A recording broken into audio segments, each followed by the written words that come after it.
Good evening. The Rio Rancho Board of Education meeting for Monday, February 8th, 2021 is now called to order. All please rise for the Pledge of Allegiance. Board Member Wynn Coleman will give us the pledge, and please mute your microphones. I pledge allegiance to the flag of the United States of America and to the republic for which it stands, one nation, under God, indivisible, with liberty and justice for all.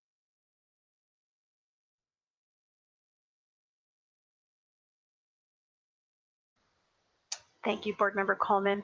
Jane, can you take a roll call for us? Yes, I will.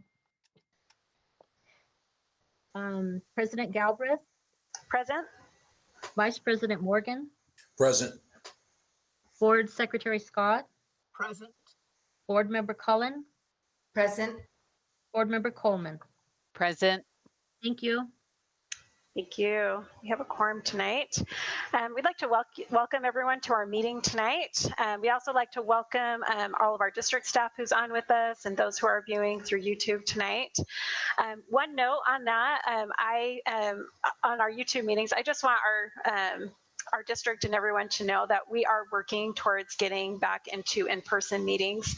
I specifically asked with this meeting that we stayed virtual, really just because we wanted to make sure that our public could watch our meetings tonight. And we've had a lot of hard times in the past where we've tried to get our meetings broadcast over YouTube, and it hasn't worked as well. And so we're really grateful, especially for the meeting that we will have tonight, that so many are going to be able to watch us and hear us clearly as we are on our virtual meeting tonight.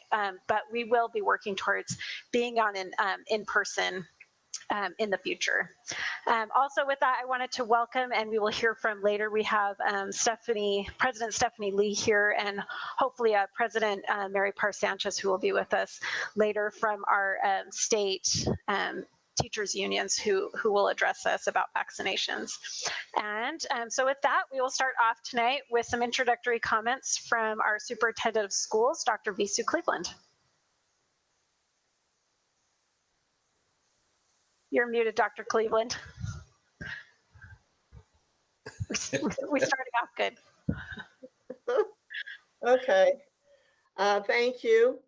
I am going to, this evening, hold my comments until we get to the presentations because they relate to the presentation. And so I think rather than take the time and maybe cover those things twice, I think we need the time to hear the presentation and plenty of time for discussion. We do have another very important report to the board, and Dr. Happy Miller will present that. It's what testing will look like for the spring, and that information is very important and very timely for the board as well. So we'll have two important presentations this evening, and again, thank you for everyone for being here this evening. I accidentally kicked myself out of the meeting, so I apologize if I disappeared. Okay, so with that, we'll move on to our next item, to approve our prioritized agenda and proposed time allocations. Do we have a motion to approve? I move to approve, Mrs. Secretary Scott, to approve the prioritized agenda. This is Board Member Catherine Cullen. I second it. Thank you. Jane, can you take a roll call vote for us? Yes, I will. Vice President Morgan, Yes. Secretary Scott, Yes. Board Member Cullen, Yes. Board Member Coleman, Yes. President Galbraith. Yes. Thank you. Thank you. Okay, motion carries. So now for our public comment, we received a lot of public comment for this meeting. And so because of that, I will summarize them a little bit different than I have been able to in the last few meetings. Be patient with me as I pull them up. So for our public comment tonight, we have received 39 comments. We have received 5 comments specifically to opening our secondary schools, asking that we get those schools opened. We have received 22 asking that we remain virtual for secondary. We received 1 comment specifically about vaccines, but pretty much every other comment, those 22 and 5 also were asking still that our teachers be vaccinated. And then we received 11 other comments, and I will read what those ones are specifically. We had a comment about upset that our last meeting, the chat was disabled. We had another comment from a student asking that we have a student representation at our board meetings. We had another comment about the disabled chat at the last meeting. We had a comment about the board meeting in person before we asked students to go in. We had another comment about that protocols in the schools, as schools are brought back in, that they are consistently and enforced. We had another email or another comment in regards to that same thing, that we make sure that everyone is wearing their masks, and we know the expectations around that. We had another comment from a teacher who polled his students in regards to going back into in-person learning. And another comment on, let's see, from another teacher in regards to our students not coming in. Oh, that's a remain virtual, sorry. Another comment on making our small groups a priority and not to make vaccines a requirement for teachers to, in the schools, that they are not required to have a vaccine. And a comment about delaying our vote that will take place tonight on regards to putting secondary back in. We also received 2 more comments from students asking that we have student input at our board meetings. A comment about concerns about spring break possibly not happening. Another comment about a student representation in school board meetings.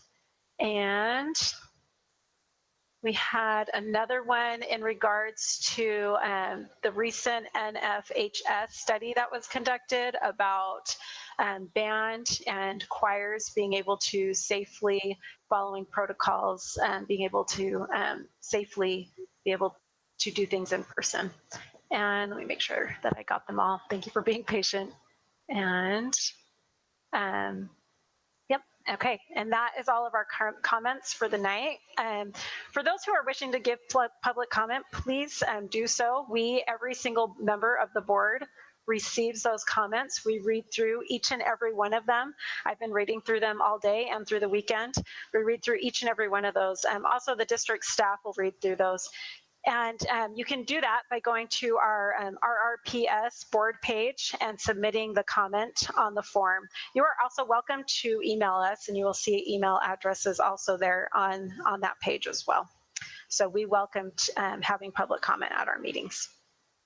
Okay, so now we will start. We'll go to our reports, and our first report will be with our union presidents. We have Union President Stephanie Lee, who's with the New Mexico American Federation.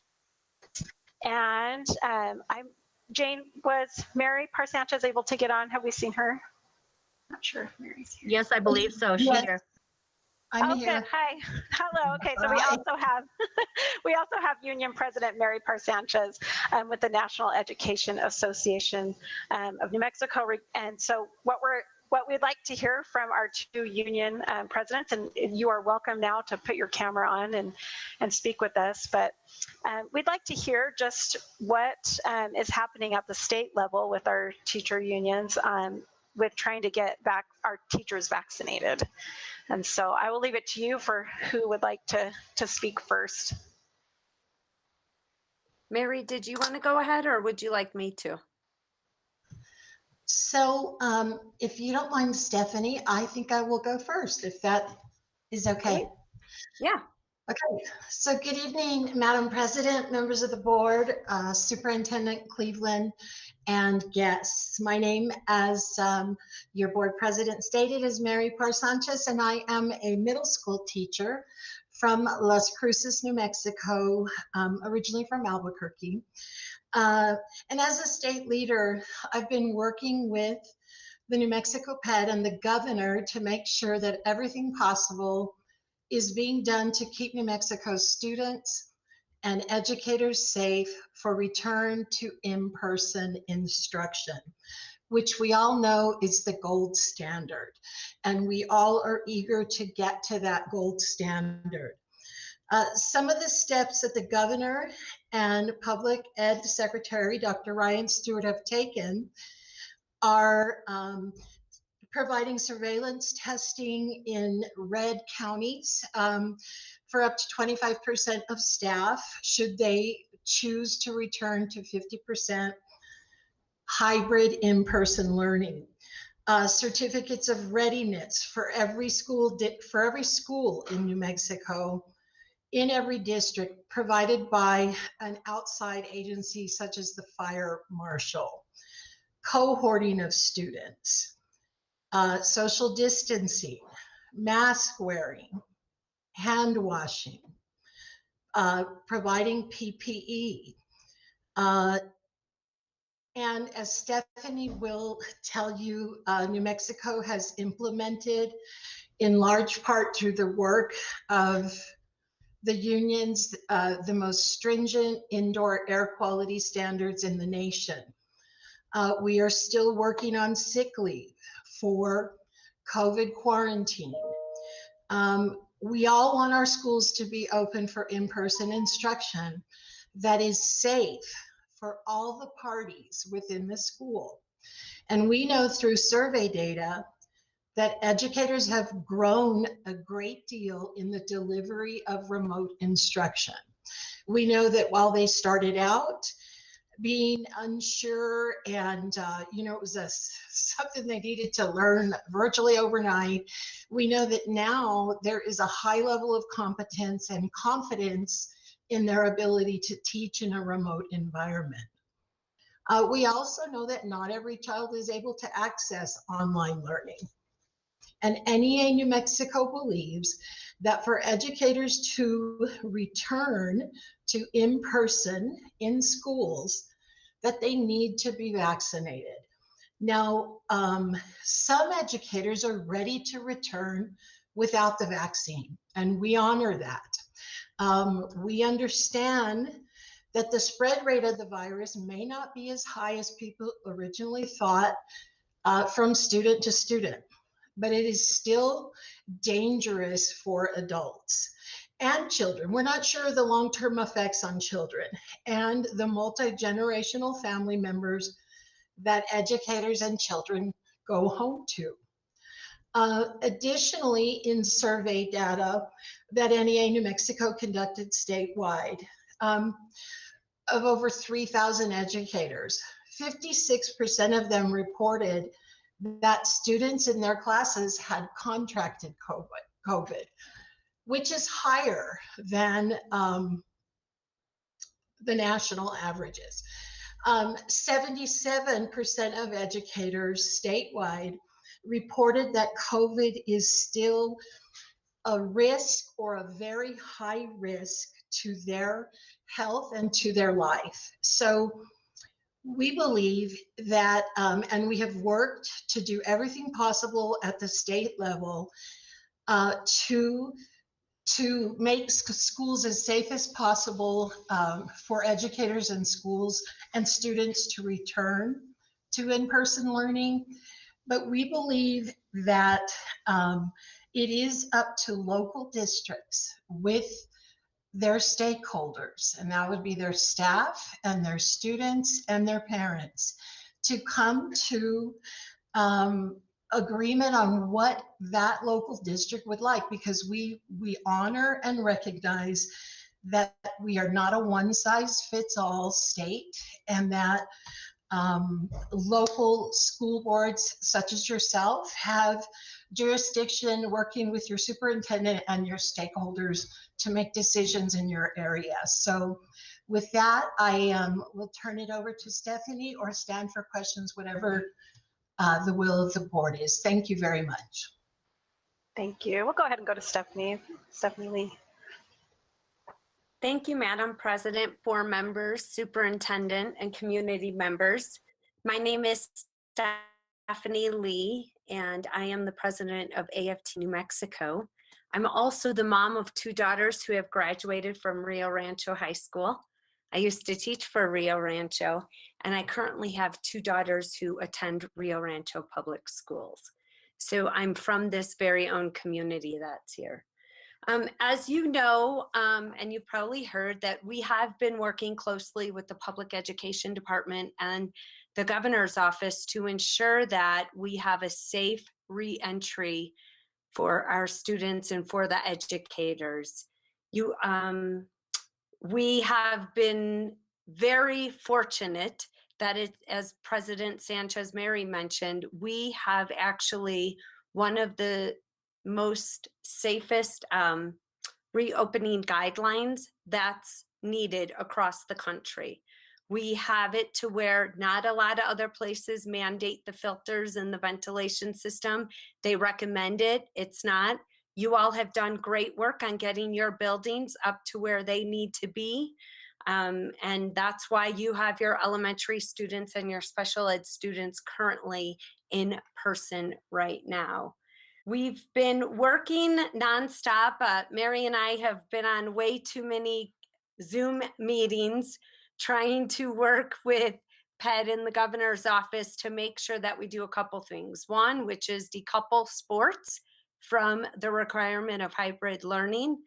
We've been clear, we did not know sports was going to be a part of the reopening of schools, and we stand firm on it. We need to go with research and data and not couple both of those together.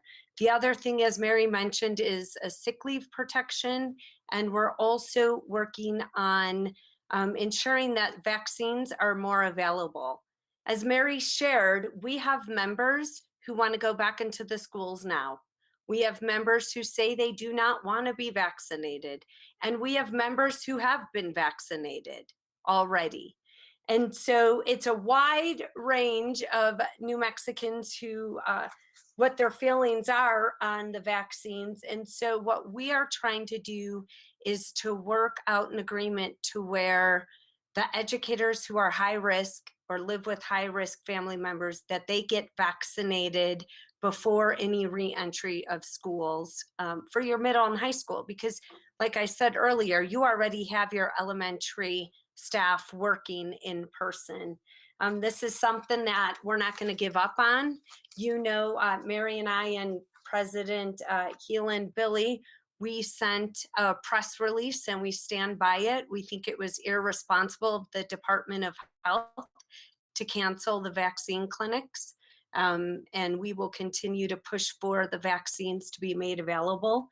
But as research shows and what you have shown, we can have a safe re-entry of students. And if it is done correctly, then people can move back into the schools. But that is your decision to make with your community, with your parents, with your educators, and with your students. And that's why for us, we stand by the reopening plan, the discussion that was laid out there that says, you know, if you have safe requirements, if you can meet them for reopening, then we need to do that. And we also need to prioritize educators for the vaccines for those who want them and would need them now. So I can stand by for questions. Okay. First off, I want to thank you both again for being here and taking time out of your busy schedule for being here and to talk with us tonight. I know, like everyone else, it's been a kind of a very busy, crazy time. I have one question, and I'll kind of go over to our board and get their questions and comments. But President Lee, how is that conversation going with that decoupling of our extracurriculars? Have you been able to like have a conversation, or is it what have you found is like the most effective way to kind of have that conversation? Just curious. So we have had the conversation. We will continue to have it because it seems to me that the NMAA and some superintendents were a part of the decision making. It was an active discussion that, again, we were not a part of before. I think my hope is we will be able to have some sort of resolution before February 22nd. I think PED is really working on it, and the governor's office is working on it, and others. And so my hope is that there will be some sort of clarification in the guidelines. But I've not been promised that. But as Mary's nodding her head, we are having discussions and trying to figure that piece out. Are you talking I'm really just curious, are you talking mostly with the public education department, or is that going through the governor's office? Like, where have you been able to kind of have that conversation? It's been with everyone. Okay. Okay. Thank you. Appreciate it. Okay. All right. We'll go ahead and go to the board. I'll start with Noreen Scott. Yes, first of all, I'd like to thank you both for being here. Billy did a wonderful job last week of sharing her perspective, and we really appreciate her and her positive attitude in visiting with us. I was quite frustrated last week, as I'm sure Dr. Cleveland has shared with both of you, that the vaccine, we had 2,000 doses in Sandoval County that were removed from our teachers, not just Rio Rancho, but Bernalillo as well. And I would like to know what the governor's office told you when you responded on our behalf. So I can respond to that, Stephanie. So the vaccine delivery it's a mess, okay? And I think we all know from the federal government to the state, it's been a mess. And I think it continues to be a mess. And, you know, we agree that it's so very important to open schools. And, you know, as a mother of 4 myself and grandmother of 2 grandsons, I understand, as does Stephanie and all of you, how desperate kids are to play sports. They need it, you know, they really need it, and I get it. I needed it as a kid. But it's, you know, and therefore we feel that that educators should have been prioritized. But even saying that, I wouldn't, you know, we wouldn't want to elbow an elderly person out of the way to get, you know, an educator at the front of the line, even though, you know, it's all important. And we do understand that the functioning of our economy depends on our schools to be open for in-person instruction. It's been hard on parents, it's been hard on kids, it's been hard on staff.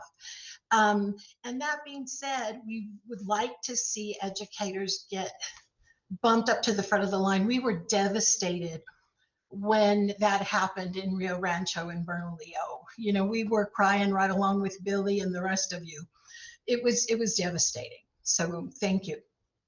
Well, but my question is, what response did you get from the governor's office when you advocated for us? Who is driving that bus, and who made that decision, and what's the background behind it? So, Madam President and Board, from our understanding, the way the state has it set up for priority list is right now we know that we're in the 1B category, educators are.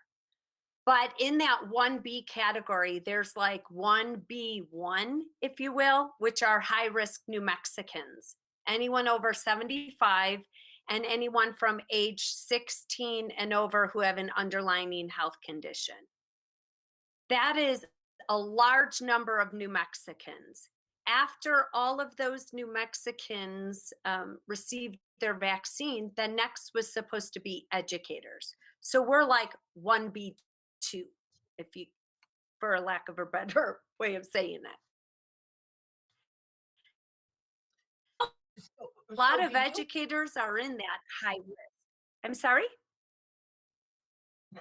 I'm sorry, I thought you had finished. Oh, okay. So we know that a lot of educators are high risk. So information that we received was there were some school districts working with some people to get vaccines, and they didn't say it was Rio Rancho. So please, I'm not implying that they said you all were doing this, but there were some school districts that were working with the groups to vaccinate the educators before the high risk New Mexicans and before the 1A group. And so the reason for the Department of Health shutting down all the educator vaccines was, hey, we have to get through the high risk New Mexicans first, and then we can go to educators. Thank you for giving us a response on that, because we were not getting our phone calls returned from the governor's office or anyone, and that was even more frustrating. I'll let one of my other colleagues ask questions, then I may come back. Thank you, Secretary Scott. We'll go up to Wynn Coleman. Hi, and thank you so much. And I just appreciate what you do and the voice that you bring to the table. What I am curious about is in the discussion of when the vaccine was pulled. One of the things that just struck me was that it went basically from all to nothing and no in between. And so was there any discussion, any feedback on kind of a compromise in what could be done or what could be available for, say, the at-risk or the, what's been really sad for me personally is knowing that these elementary teachers have been in person from day one, and we're, having to be with in person, and yet now we're having this and not being able to do anything at all for our teachers. So I'd like to know if there was any discussion about kind of a middle of the meeting of the minds, I guess, on how to bring at least some of these.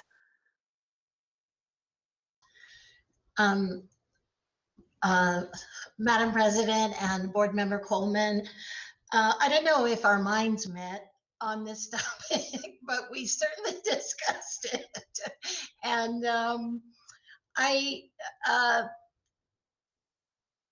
we are advocating quite vigorously to get educators vaccinated. And, another thing that I didn't mention before, and I'm sure you understand this, but that not all of the vaccine is going to the Department of Health.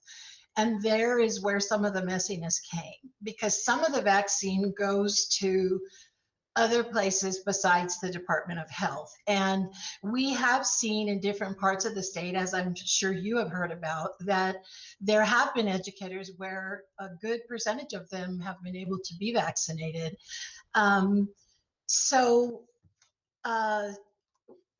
We continue to advocate is the best I can tell you, and that we talk to educators every single day and feel how their desperation, and it is something that I think about first thing in the morning, and it's the last thing I think about before I go to bed. So we are trying to to make vaccinations happen for educators, but still I don't think the process is I would not call it streamlined or efficient. And if you don't mind, Madam President, board members, I also want to add that if vaccines are a precondition or something that the board you decide needs to happen before you have re-entry of your middle school and high school students, you can make that decision. You have the local autonomy now to be able to make the decision that's needed for your community. It's 6 o'clock. And oh, sorry, my computer telling me it's 6 o'clock. You have that decision-making ability where before, remember, you didn't have that. You had to wait and see if you fit in that certain guideline structure that was set forth at a state level. You need for your local district, for your community on what's needed. So if vaccines are a precondition, then you'll have to make that decision and move forward. But just know that we are trying to first and foremost get your high risk educators vaccinated right away. Like, we have to get that now. And then we can have the conversation on all the other educators, right? Because a lot of our members and just all across the state, no one, as Mary said, no one wants to push out the high risk individuals to get a vaccine, to say, oh no, I have to go back into the classroom, so I should get my vaccine first. Educators, we're not like that, right? We're all in our community, we want to make sure that the high risk New Mexicans get their vaccines first. So I feel like we've taken on the position that we need to now get our high risk educators vaccinated. They need to get that done. And so that's what we are trying to do at this point, is make sure that our high risk educators get vaccinated first, and then we can get to the rest of the educators. Okay, thank you. Thank you for all that, for advocating for our teachers. Just really fast, Catherine or Jeff, you're unmuted. Jeff, do you have anything you wanted to add? Yes, I do. Ladies, first of all, thanks for your time. We greatly appreciate you being here. The question I have is, I've heard us say that we have to get vaccinated now. I've heard who needs to be, but I'm not hearing a time frame. I like now, but what does now mean? Does now mean tomorrow? Does now mean Wednesday, Thursday? I have not heard any confirmed time frames on when we can actually get this shot ready to go for our teachers. That's what I need to know. Yeah. Madam President and board members and Member Morgan, I'm sorry, I don't have a crystal ball tonight to tell you when it is. If we could have had it done and the vaccine clinic wouldn't have been canceled, I think all of us would have been a lot happier. But I can't tell you when it is. I have not asked as far as give us a sec. Well, we've asked to say do it right now, and we need it before February 8th. I think, Mary, that's where you and I were. It has to be done before February 8th. But I'm sorry, I can't tell you when it's going to be. Okay. My other question is this: when we determine that when that's going to be, I like to make sure that we have enough, because right now we're understaffed with the Rio Rancho School District. There's going to be substitutes coming on. There's going to be other teachers coming on. I just want to make sure as these individuals come on that we will have enough shots for these individuals as well. I guess I'm asking for everything at this particular time. I'm asking for the time, and I'm asking that we please make sure that we have enough to take care of all of the teachers, all of the staff that we need to take care of in order for us to move in the direction that we need to move in to get school started, if that's the decision that we make. Go ahead, President Sanchez. President and Board Member Morgan. Yes, and I hear the desperation in your voice, and I think too that the sports question, if we could get, if we could open with those staff members that are vaccinated and that feel it's safe to come back, and gradually add and expand reopening as more educators become vaccinated, and not penalize kids in athletics, because we know how important it is to them. I think we could get this done. In my mind, it's always been like towards April that we could, conceivably get, people vaccinated, but it doesn't mean that we have to hold in-person learning where it is. It could still grow and expand, but it just wouldn't get to 50% right away. And those are the hard choices that local school districts are having to make right now, is how much can you expand, and will your kids be eligible to play NMAA sports? Thank you. Thank you. Thanks. Okay, so we'll go to our last board member, Colin, and then Dr. Cleveland. If you have anything after her, you're welcome. But go ahead. Well, I don't really have any questions, and I know with what Vice President Morgan was saying, I know you're looking at fact how that we have enough, but of course these two ladies here won't have no determining factor on how many we get or anything like that. But they're certainly advocating on our part to get those, and we were so disappointed. And I do have a lot of thoughts on this whole vaccination in the phases and being able to move down the phase, but that's something that I already expressed in another board, and I've been pretty adamant about. I think that the way that they're doing this and rolling this out is not a good way. I mean, the CDC's already given some guidance on going through the phases. You're not going to get absolutely everybody vaccinated, and those above 75 and the ones that have underlying health conditions, they're just not going to be able to roll it out just like that. And we've seen that across the state. So they really need to start moving down the phases. But again, it's nothing directed to you two. It's just something that I mentioned at the last board meeting and will continue to say. So I appreciate so much for your, advocating for the teachers and the staff to get their vaccinations. So thank you. Thank you. And then Dr. Cleveland, did you want to say anything before we go? Yes, again, thank you both so much for being here. I really appreciate you taking time, especially during the session, to come and speak with us. And we certainly don't want to be in a situation of shooting the messenger. So understand that many of these things are very complicated and not all within your control. I do think just a couple of observations. I think I am a little concerned that we had 23 states in the United States that prioritized educators for getting the vaccine. And I wish we had been one of those. I really do. And to your point, none of us want to be in competition with seniors. We know them and we know the importance of that. I will have to tell you that I received some texts and emails, especially from some who are taking care of their grandchildren. They're really eager for them to get back in school as well. And so I even had some say, I would give up my place in order to get my grandchildren back. But the other issue is, of course, the whole economic development thing of,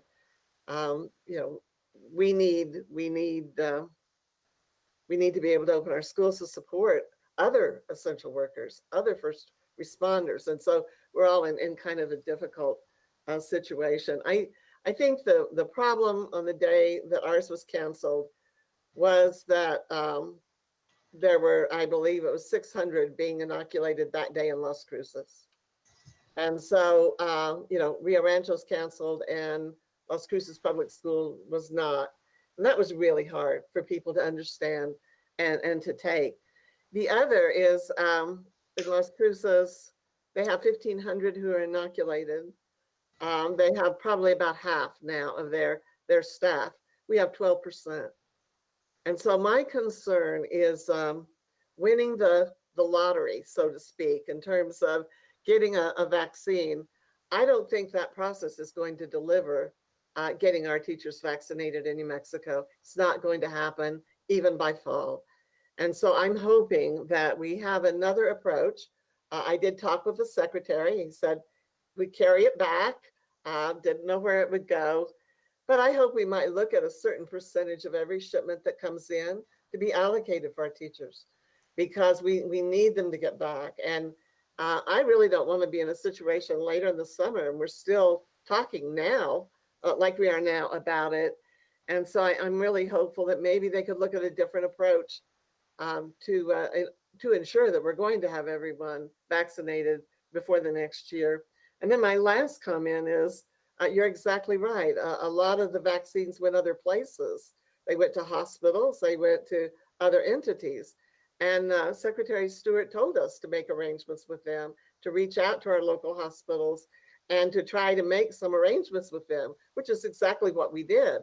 And so, and I know that's how Hobbs has 100% of their teachers who want to be vaccinated already vaccinated, because they were able to work that through. So to your point, yes, it is a bit of a mess at times and a very frustrating situation for everyone. But I do hope we can all come together and just work really hard to to make this happen, because we need to have our schools back open.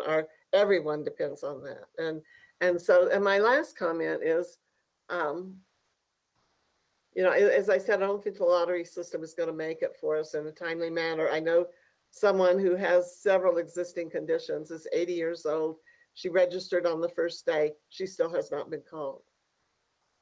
And we have one of the lowest rates. You know, our rate is very low in Sandoval County, which also is a hard thing for us to really kind of understand. So we appreciate you, and we appreciate the hard work that you do. We appreciate that you coming, and but we certainly want to do whatever we can to support that. And I just want to know, who are those superintendents that couple this athletics, because I don't know any of them. And if I think that has, if there are, I don't believe they represent the majority of superintendents in our state. But you know, I know you're not going to give me their names. It's probably a good thing that you don't. But it's you know, we really like to. We hope that you're very successful in that process, because I think what you did in a situation, not you, what the state did, was it pitted our coaches against their colleagues. It really kind of held them hostage. It was a really awkward situation for everyone. And so I wish you the best of luck. I hope we can see some movement on that fairly soon. So again, thank you both. I really appreciate you coming. President Amanda, if you don't mind, can I have a second? If Sure, you don't mind. Hey, to both you, Mary and Stephanie, look, I know I got a little excited there for a minute. This is board member Jeff Morgan. I know I got a little excited there. I know you don't control what comes in. My ask was, if you had the opportunity, I used the word if, and I was very clear on that. If you can control what we get, I'm asking you to take into consideration and get as much as you can. So let me apologize to you. My spirit has told me that my tone may have sounded like I was screaming at you guys or getting it. That's not the case. The board members could tell you I was very upset about this, like Noreen Scott. Here we were, had this thing in the palm of our hands and ready to go, and all of a sudden it's gone. And for weeks, right up until today, we finally got a clear explanation as to why we didn't get it. So thank you so much for that. So let me apologize to you. I get excited sometimes. My tone rises a little bit, but I don't mean no harm, no harm at all. So thank you again. I appreciate that. Madam President, Board Member Morgan, I know that Stephanie and I talk louder than that to each other, so I'm sure there was we did not take any offense whatsoever. We just know you're advocating for your students and your staff, and that's your job. So we appreciate that, and if we can be of any service to you in the future, we're happy to do so. So thank you for inviting us here today. Okay, well, thank you. Thank you again. I'm just echoing what everyone else said. Thank you for being on tonight. And I know you all have other meetings to attend to tonight. And so you are welcome to go ahead and sign off. But thank you. Thank you for advocating for our teachers. We appreciate it.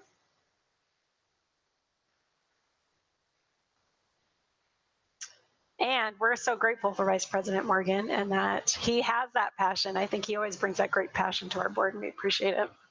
So, okay. So for our next report, and for those who are just kind of getting on, we are going to do our spring testing report from Dr. Happy Miller. Soon after that, we will be talking about our reentry plan, and so we want to make sure that everyone knows that will be coming up next.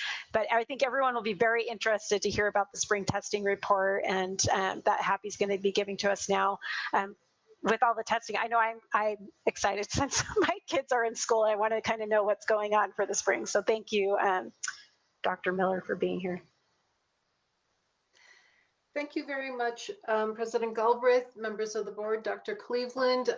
I thank you for this opportunity to speak to you. I will keep the presentation as brief as possible, but there is important information that affects our schools this spring. Next slide, please. As you're aware, federal law requires that students in grades 3 through 8 and once in high school are assessed once a year for federal accountability purposes. This is through ESSA. Grade levels are listed below and contents. This also includes ELD for English language learners and alternative assessments. Next slide, please. In addition to the federally required assessments, we normally offer a variety of assessments that are provided by the state, and you can see those listed below. Next slide, please. When we give these accountability assessments, there are certain conditions under which we need to give them. And COVID does not change that. The students must test in person on campus under standardized conditions for federal accountability assessments.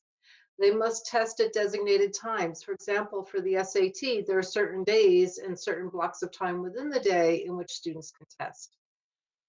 Furthermore, when we administer them, we need to adhere to all COVID safety protocols. And as you can imagine, those can be quite complex. For example, when we gave the SAT this fall as a makeup to seniors, it was recommended that we have staggered start times, which affects transportation so that we don't have students lined up outside waiting to get in. We need to take the temperature of all students, ask them health questions. The current ratio of students to test administrator is 5-to-1. And there's an asterisk there because that may change if we have an approved plan prior to testing. In the fall, it was 9-to-1. It was reduced to 5-to-1. It is subject to change. We don't imagine it'll go smaller than 5-to-1, but that's 5 students to 1 administrator in taking the test. We need to have additional personnel involved, not only to help with getting students into the building, but we also have to monitor and make sure that we don't have students from different classrooms using the restroom at the same time. We need to make sure that they're socially distanced in the hallway and in the restroom. So we need to plan for staggered breaks. We also have to work with food service, and they have been wonderful because we cannot send the students to the cafeteria to get lunch. And so for the SAT in the fall, they provided a bagged breakfast with food that students could eat during the very short breaks for the SAT and bag, lunch to go once they were completed. Next slide, please. Some of the concerns that have been raised by districts about testing in the spring is that there's a potential mismatch between the content taught and the content measured in the assessments. And by this, I mean that we have been focusing on essential standards, but the tests have not changed. The tests are still going to measure the breadth of the standards and not necessarily go as deep into a few standards. So there's a question whether all students across the state have had an equal opportunity to learn the content that is in the assessments. There are safety concerns. We especially think that families who have chosen the fully virtual option may be hesitant to have their child come in and test in person. And in a normal year, we are held to testing at least 95% of the students, or else there are consequences for accountability. Given the small student to test administer ratio, it means that the teachers will need to administer the assessment multiple times. Typically, we have 25 students to 1 test administrator. If we had a 5-to-1 ratio, they would have to proctor 5 different times in order to complete the testing, which means that would reduce the amount of time that we provide live instruction. Even if we have students at home and they're focusing on the students in school, it means it would have to be asynchronous. We would have to reduce the number of Google Meets because the students would be having to proctor the assessments on multiple days. And if we are in hybrid and we're using all available space within the school for the hybrid students, we would not have space to bring in the virtual students to test unless we asked students on the hybrid option to stay home on the day that virtual students came in to test. Next slide, please. Given these concerns, the Public Education Department has asked the U.S. Department of Education for a waiver and asked for flexibility in the assessments that we give this spring. And so the PED has offered to districts the option of tailoring the assessments that we give this spring based on the needs of our community. And we do need to have a community engagement process. So we started by bringing in different district departments like federal and bilingual programs, special services, curriculum instruction, our department, school improvement officers, and we made recommendations as to which assessments we'll give and not give. We then shared that with schools and had several virtual Q&A sessions. We have sent a letter to parents with our recommendations, and we also are holding a parent university tomorrow night. We met with cabinet and we're meeting with you to share what our recommendations are and to gain your feedback and see whether you agree. Next slide, please. So what we recommend is that we offer those assessments that directly benefit students. The first of these is the SAT school day to students in grade 11. We have sent out a survey asking juniors if they would like to take it. As of today, we have 489 students who have said yes, they would like to take the assessment on Wednesday, March 3rd, which is a little over 3 weeks from today. That's close to 40% of the juniors. We do have some students who need to take an assessment in order to receive the seal of bilingualism. These can be offered remotely. Also, advanced placement exams are not a state-provided test or a federally required assessment, but we do want to assure you we will offer those. At the current time, the plan is in-person, full-length testing. College Board has said they will work on contingency plans, but they have not yet allowed the state permission to move to contingency plans, which could include alternate dates for remote testing. But as of today, the plan is 2 weeks of advanced placement testing in May.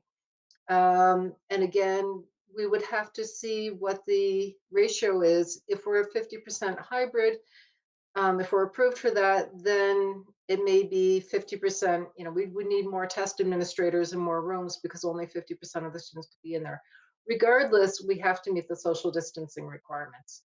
And we do have a very strong AP program, and we have some courses that have several hundred students who are planning to take a particular course test at the same time.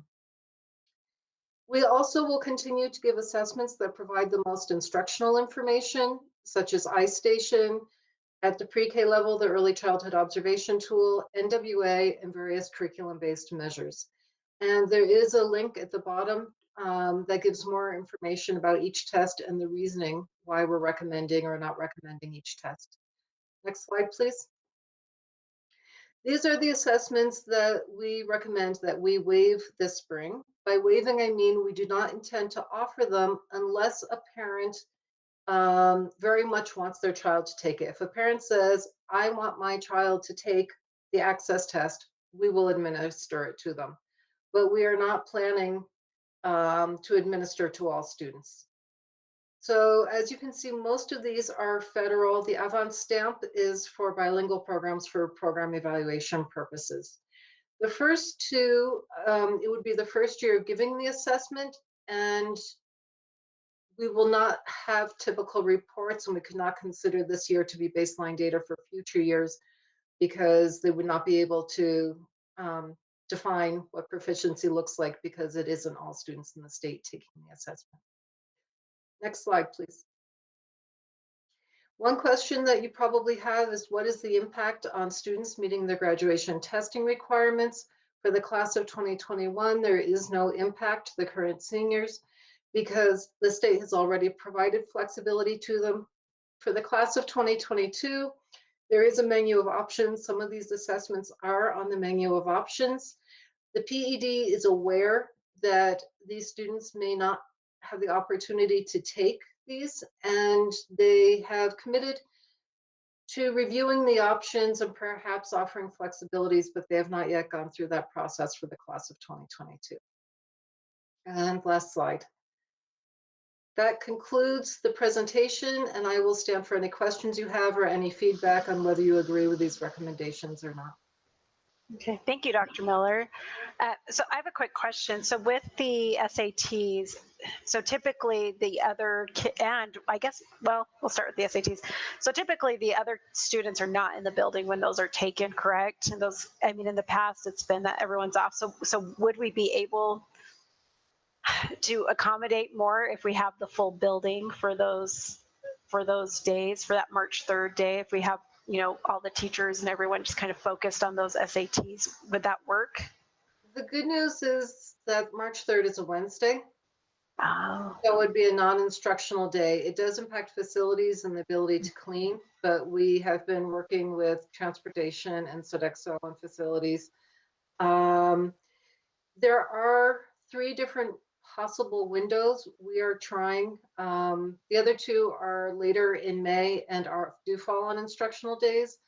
Some students, those who have extended time accommodations, will take 2 days. So there may be some who are there when potentially other students are there for instruction, but those numbers of students are relatively small. is there any way we can do that with the AP students too, like a similar sort of thing? All of our AP students. You would have the potential, and this would have to be something that the secondary school improvement officer and principals work on, but you do have the option of having students have remote instruction during the 2 weeks of AP testing and only have the students who are taking AP tests come into the building. I mean, at the elementary level, when we have discussed how do we bring in the virtual students to test when every room is filled with hybrid students, we've considered we might have to ask some students to work remotely on certain days in order to, administer the assessments. Okay. It's not a position we like, but it may be a logistical reality. Okay, thank you. I'll go ahead and go to the board, and we'll start with Catherine Cullen.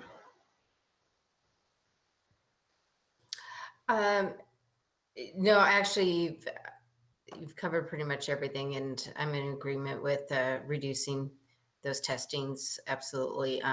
It's going to be a tough year for testing, and there's a lot of challenges that are taking place. So you guys did a great job on narrowing it down and what we can do. And I liked what President Galbraith had mentioned, about with SAT, and we're looking at a lot of obstacles with those AP because there's so many AP exams that need to be administered. So it's going to be a lot of things that we're going to have to work around with in those schools. So thank you so much.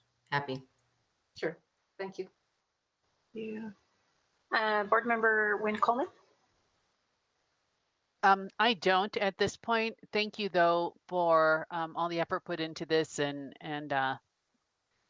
just trying to get this all set. I guess this is more of a statement. I just and maybe even a hypothetical question. I just wonder, with everything that's going on and having to make all these adjustments, I am just curious how districts are aligning with college applications. And I think about testings and things like that. And I guess it's more of kind of a hypothetical question or a kind of a statement that I just am concerned that we're doing everything we can to make sure our graduating seniors are in a good position to apply and to be really considered for any of the universities that they're applying to. Most universities have waived the requirement for ACT or SAT scores. Certainly for the class of 2021, I'm hearing they're leaning that way for the class of 2022 as well. Hopefully in the fall, we'll be able to offer weekend test administrations of ACT and SAT. There is sort of a national trend of moving away for them also for other reasons, like the University of California is no longer requiring them.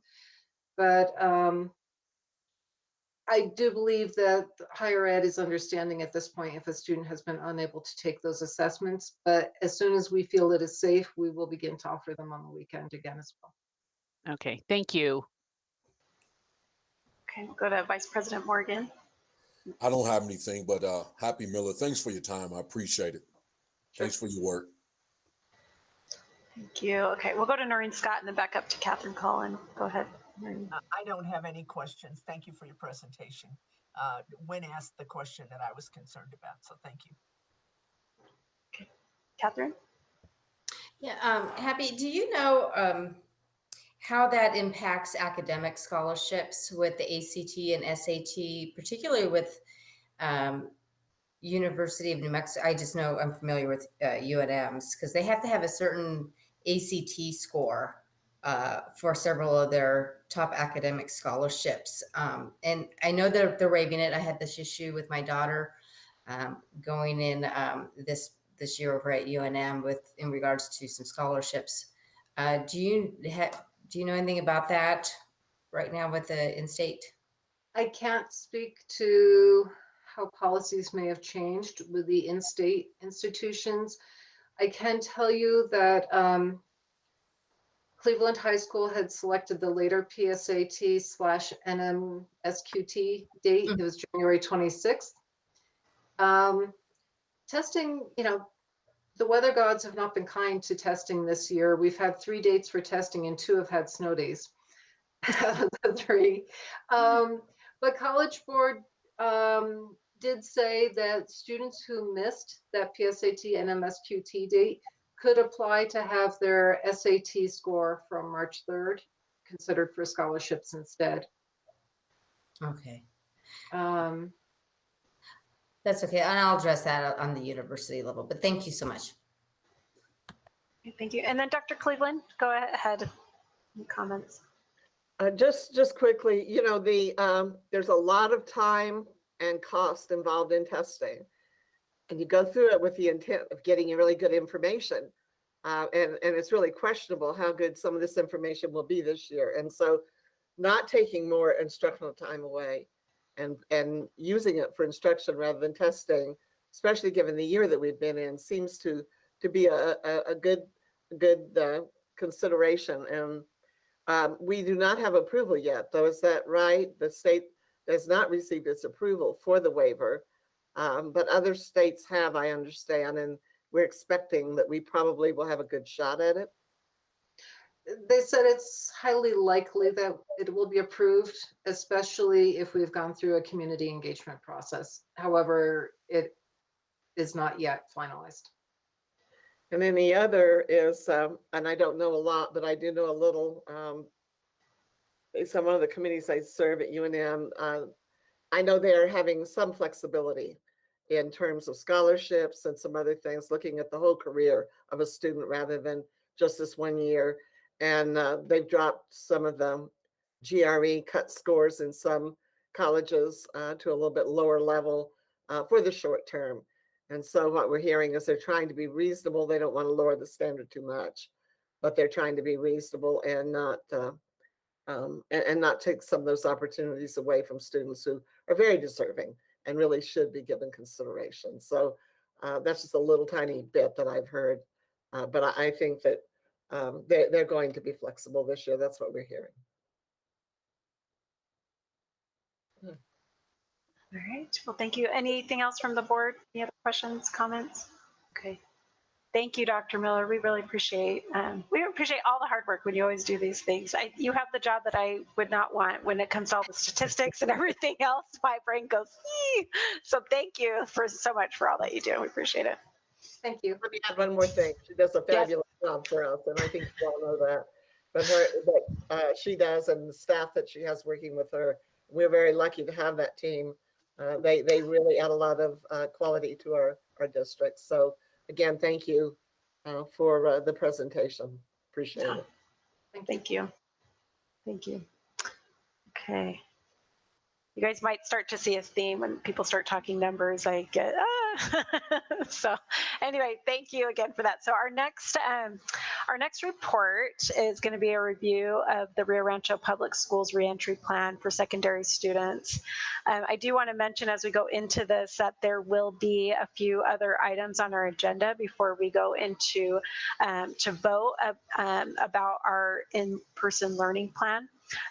But so for this report, this review of the reentry plan, we will have Carl Leppelman, our Chief Academic Officer, Renee Saucedo, our Secondary School Improvement Officer. So. Good evening, President Galbraith, members of the board. Dr. Cleveland, did you want to cover those first slides or did you want me to do so? No, I will cover them. We have several people. When we posted the agenda, our apologies, we've we've changed this back and forth probably only 100 times. And so I will start out with the first slides, and then I will hand it over as we cover different topics. So like to get started on this. I do want to say a couple of things. You learn something new all the time. And I just thought about AP testing and the need perhaps to have some virtual days to handle that. And honestly, hadn't thought of that. And so this is continuing work in progress. There's just more and more things that you've got to consider. What we're going to do this evening is present to the board the options the state has provided us to look at and kind of share with you our thoughts about both, understanding that the final decision on this is the board's, but we do want to work very collaboratively with the board. And we hope that we've given you a lot of good information to think about and for us to have a discussion about after the presentation. So first slide, please. We all decided we wanted the easy way. So far, we haven't found it. So if we can find it, that would be great. It seems to be that we are dealing more with the hard way. And I can tell you absolutely there is no right way. There's no easy answer, no right way to accomplish everything that we would like to accomplish. And there's, it's just one of those situations where there's not a simple answer, and every single decision has impact on people. And many of those impacts are either positive or negative based on the individual. Next slide, please. Okay, so our long-term goal is to get 100% of those who want to be back in school. That's what we all would like to see. We all know the value of that, and we all know the importance of in-person learning. So that is the goal. I think most all of us share that, for those who want to be back, to get them back. Right now, if you look at it, K-12, 40% of those who want to be back in school are back in school, because we have been able to move forward with in-person learning for our elementary students. And then we want to gradually increase our percentage of in-person learning safely and thoughtfully, do it the right way. You can do things and they can be pretty ugly, or you can do them what we like to say is the Rio Rancho way, and do it the right way and do it the thoughtful way. Next slide, please. So here's some, as we put this together, I just want to share with you some of our assumptions, some of the things that we assume. And if they're not your assumptions, then we would definitely want to know that. But these are ours as we put the plan together. Rio Rancho has had in-person learning for elementary schools. And so you hear a lot of discussions across the state. You have to realize that they're doing it for the first time. They never had their students in in-person learning. We're quite a ways past that, now really looking almost exclusively at what is different for our secondary schools. I think the other is that we've got to be realistic in our assessment of the options. This isn't what anybody wants. This is not a situation anybody created. We're dealing with an incredible challenge.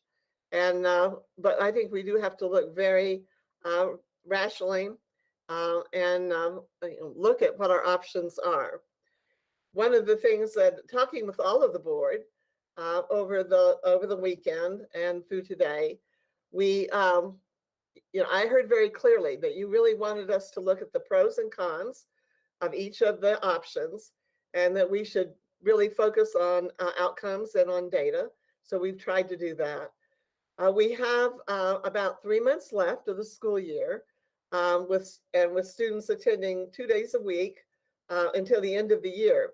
So we're not, we're looking at starting around if we were to come back February the 22nd, and then we have to realize we would be pulled out a week for spring break, might be pulled out a week after that for viruses to go down, if we have the same number of increases, the same type of surge we had after the winter break. And right now they're talking about the surges in terms of the all of the Super Bowl parties, and what is that going to look like over the next couple of weeks. Every major signal that we're receiving right now from our state and from the federal officials is that we need to start moving toward reopening our schools. We are hearing it from the Department of Education. We are hearing it from the president. We are hearing it from our own state government, from our legislature and our governor. So most of the signals that we're getting pretty consistently, so you need to start moving in that direction. The question really remains, as I said, whether we'll have any other breaks, certainly one after spring break, but we might also have some breaks that we were not anticipating, and that could be closure of schools based on the number of cases that might exist in a school building. And we'll talk a little bit about that a little later on.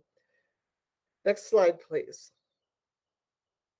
So as we look at we have been preparing to look at our secondary return since our elementary children went back. So we have been thinking about it and working toward that goal.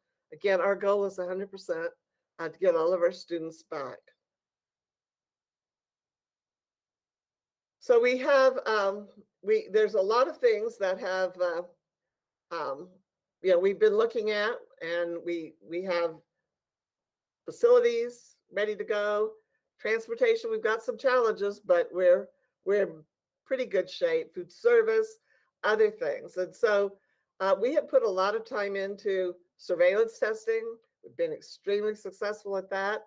And not only have we been successful in getting our numbers, more importantly, the really important reason it's been successful, it has done a really good job of alerting us to folks who have COVID but are asymptomatic and did not know they had it.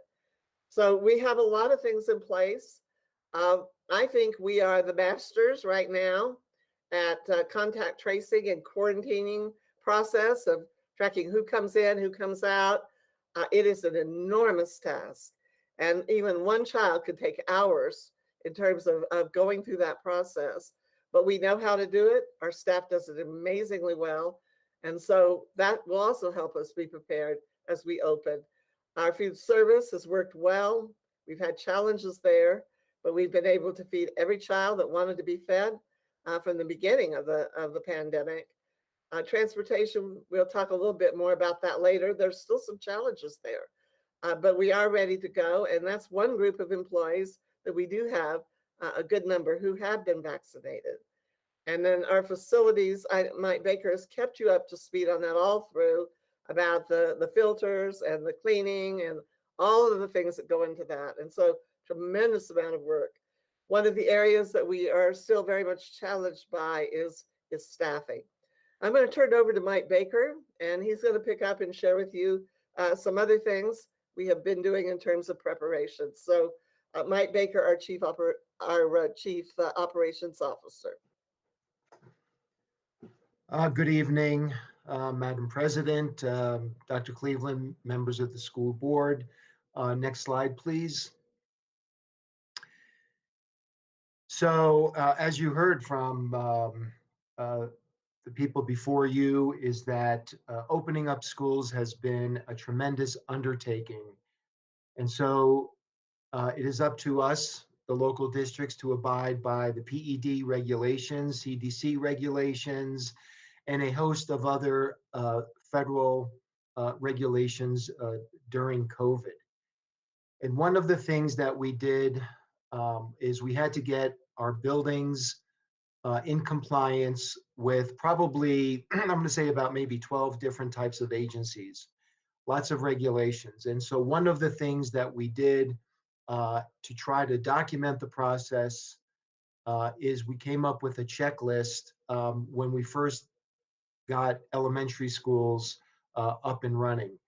And so what we did is we broke up into groups, and essentially we conducted an inspection, and we inspected all the items that we needed to do in order to gain compliance from the federal government as well as the state government.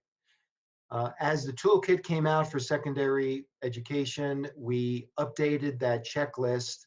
And last week we had a team, myself, Melanie, Sal, and Renee, and we toured the facilities again with an updated checklist to ensure that all of our facilities was ready to go. And on this slide and the next, you will see that by far most of the items in most of the schools have met the requirements for reopening. There are a number of things that we have to do yet, but we can get those items done before February 22nd. So in regard to the facilities, in regard to the regulations and the safety practices from the PED, our facilities will be ready to go. We have also scheduled an inspection with the with Rio Rancho Fire Marshal. I have been in communication with them in regard to the inspections that they will need to do. Those inspections are much less than all of the regulations. They will only be looking at a few things, and before they come to the schools, we'll make sure that each one of those items are accomplished.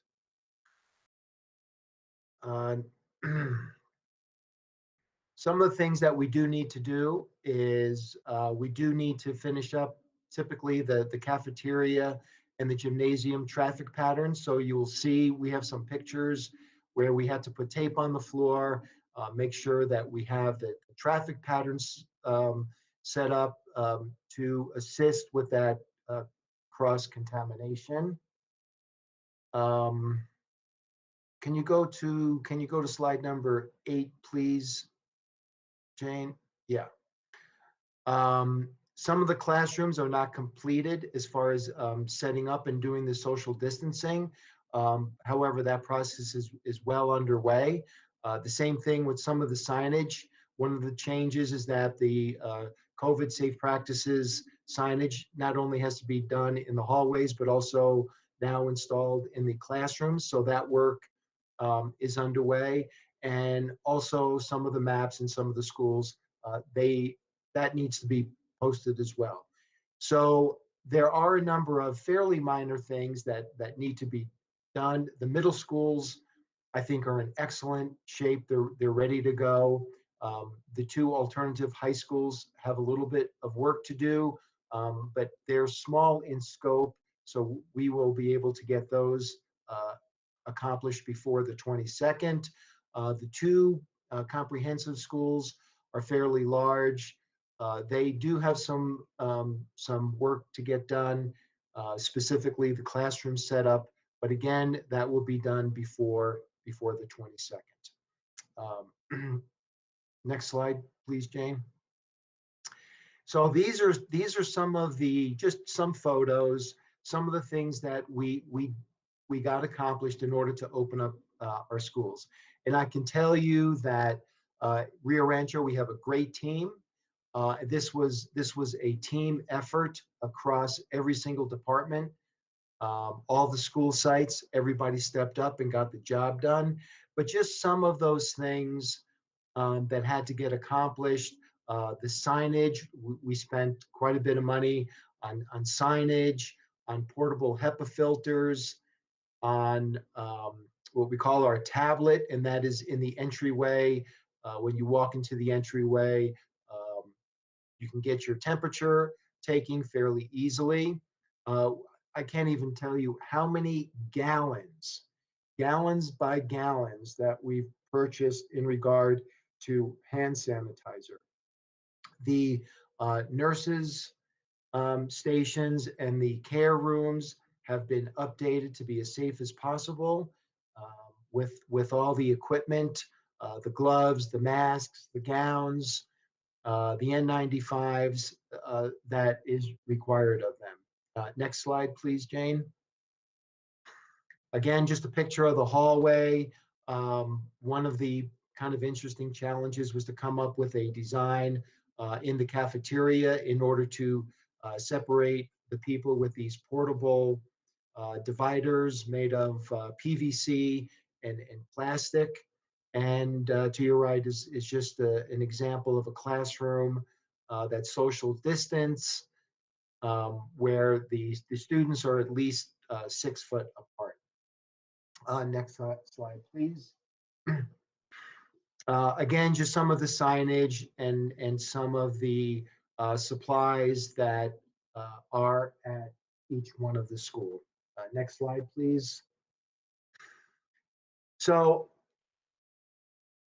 over the last several months, our staff, Dr. Cleveland talked about probably our biggest area of need is our staffing.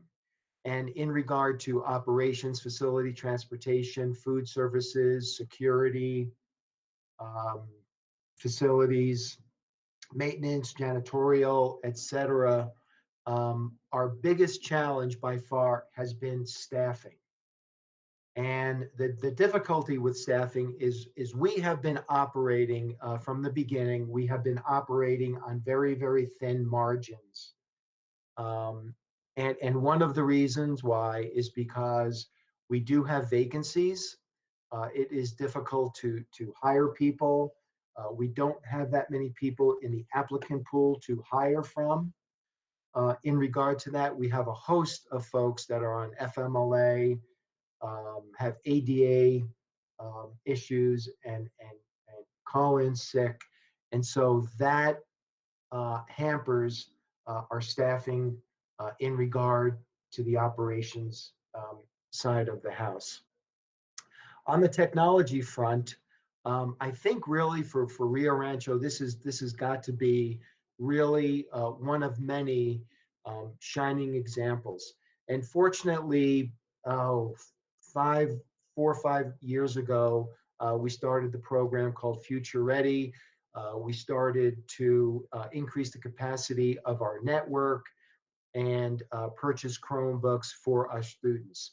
And thank God that we were in a position that we were at the end of a 4-year purchase in regard to Chromebooks, where we could deliver those Chromebooks really almost on a one-to-one to our students.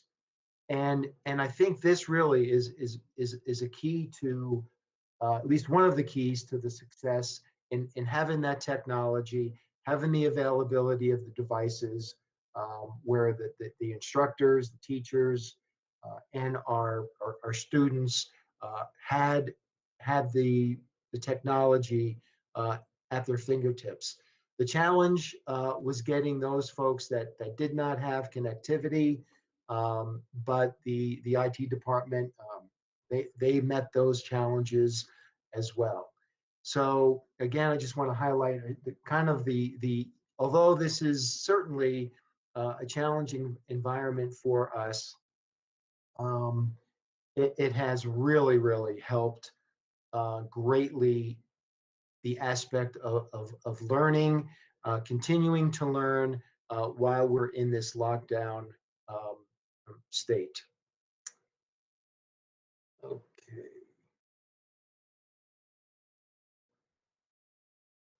Okay, so I will turn it over back to Dr. Cleveland. Thank you. Thank you. Next slide, please. I want to just kind of address some of the staffing concerns. We'll be addressing it throughout the presentation, but I just wanted to, start with just some general things that we are dealing with. And staffing is a problem. I have to tell you, it's hard to get people who are willing to come and work in schools during a pandemic if they're not already here. Our applicant pool is the lowest that it's been since I have been here. Very few people. Our substitute pool is very, very small. And so we certainly have some challenges.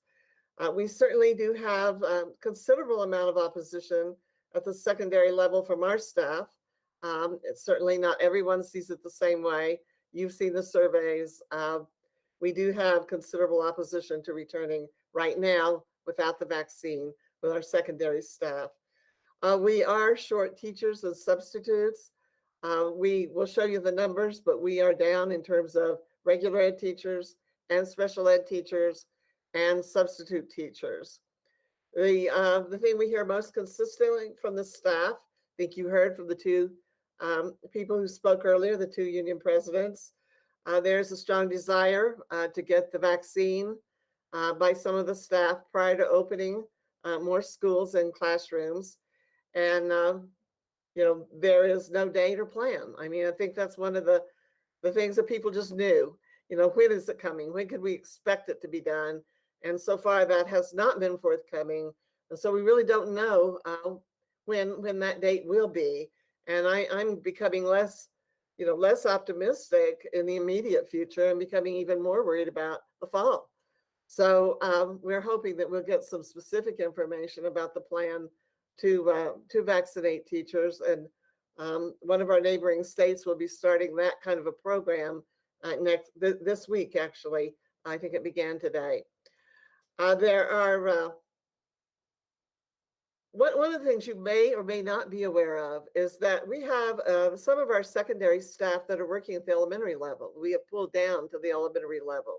For example, some of our security, some of our nurses, we have some secondary people that are working there. And so they are supporting the program. They have been very much needed there. We've been so appreciative of their willingness to go down to the elementary level. One of the challenges will be, as we move to opening secondary, those folks will be pulled out of the elementary schools, and we are going to have to figure how to make that work. I think one of the things that's just so clear from people who have worked at different levels, and I've had the privilege of working at all three, it's different. Every level is different. There's some things that they all have in common, but there are also some really major differences that impact staffing between the levels. As Mike Baker mentioned, and we'll give you some specific numbers, but we are seeing the number of ADA accommodation requests and FMLA, they are both increasing. And so those have a tremendous impact on our schools. ADA is asking for an accommodation while people still continue to work. FMLA is that whatever the condition was that's serious enough, they don't feel that they are being accommodated, then they ask for FMLA leave, which means that they aren't in the classroom anymore. They're not in whatever other capacity they've been hired for, and we're paying a substitute or someone else while they're out. So our focus has very much been on ADA whenever possible, so we can keep people working.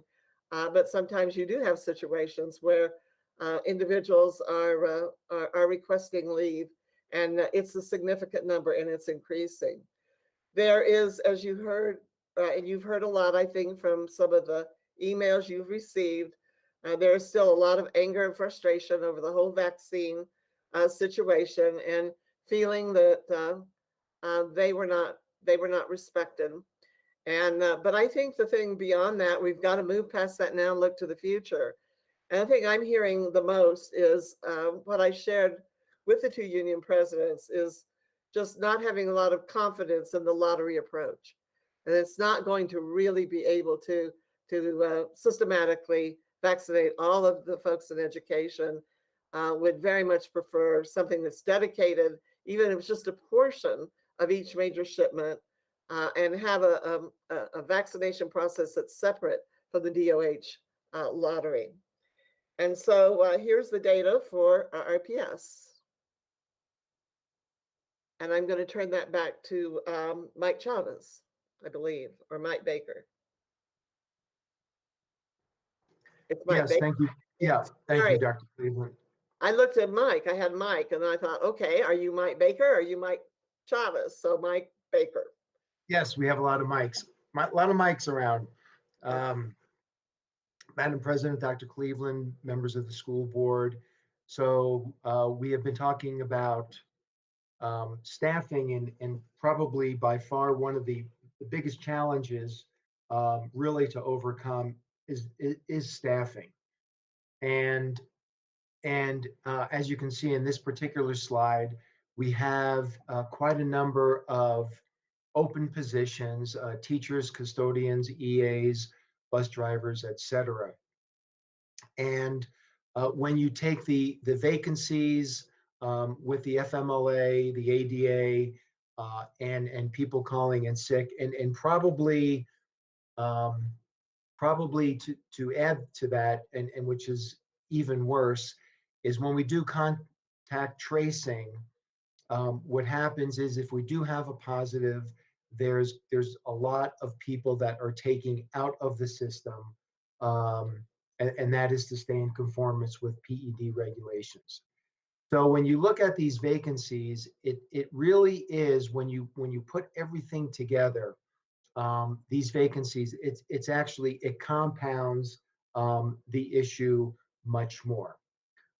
In regard to one of the regulations concerning our facilities, has to do with the cleanliness of those facilities.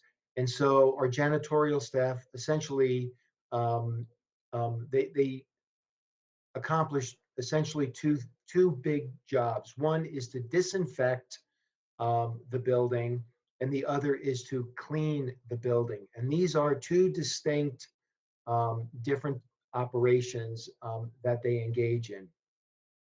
Because we are so short on custodial staff, what we have done in order to ensure that our elementary schools in the hybrid model was clean and disinfected, we shifted a lot of our janitorial resources from the secondary schools into the elementary schools.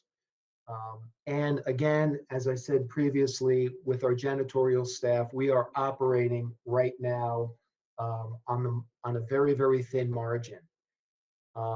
If we change our approach, we will have to bring those janitors back into the secondary schools, and in order to ensure that all of the schools are in compliant in regard to disinfecting and cleanliness, we will have to contract out that service. Contracting out will cost us approximately $8,000 a week. Because we are very financially healthy right now, because we had a lot of cash carry, we can actually afford this. So this is not a challenge for us. We do have the financial resources in order to pay for the custodial service. However, one of our difficulties is bringing in outside service, and these folks do not have a background check. And so that is concerning for us. We don't necessarily know who is in our facilities. Typically, they will be in the facilities kind of on a swing shift, early evening hours. So they will have to be supervised.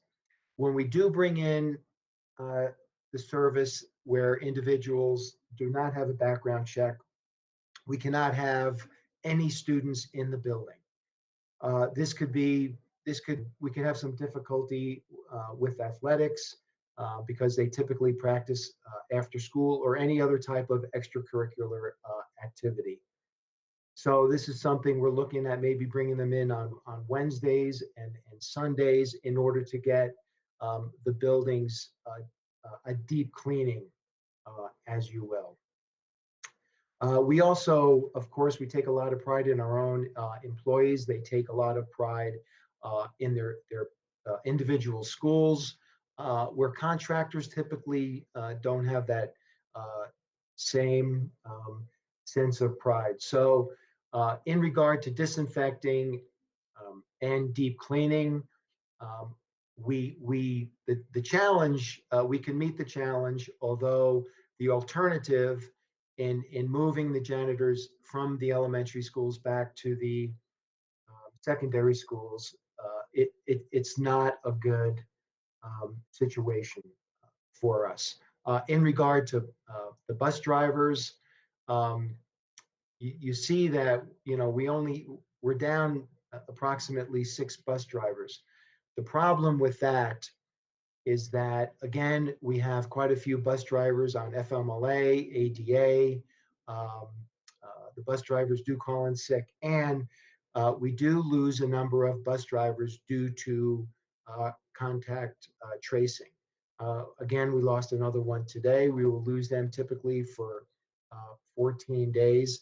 And so As we progress through the weeks, when we do have these positive cases and our employees are quarantined, it makes getting challenging. As we open up more and more, and as we introduce more and more students and staff into the buildings, that challenge is just going to become much more great. Just keeping the buildings disinfected, clean, and providing the service that we normally provide will be increased dramatically. And next slide. And I turn it back over to Dr. Cleveland.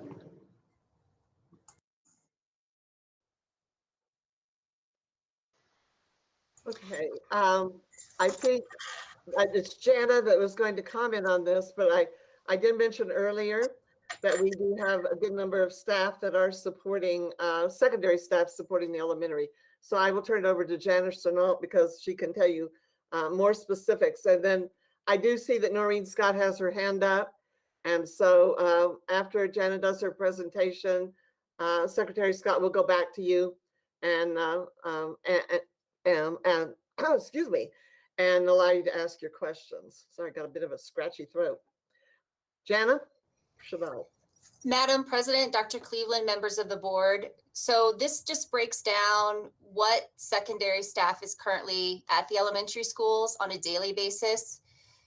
The biggest impact you can see are the custodians that are in the elementary. I think our highest shortage, one of our elementary schools is missing 3 of their 4 custodians.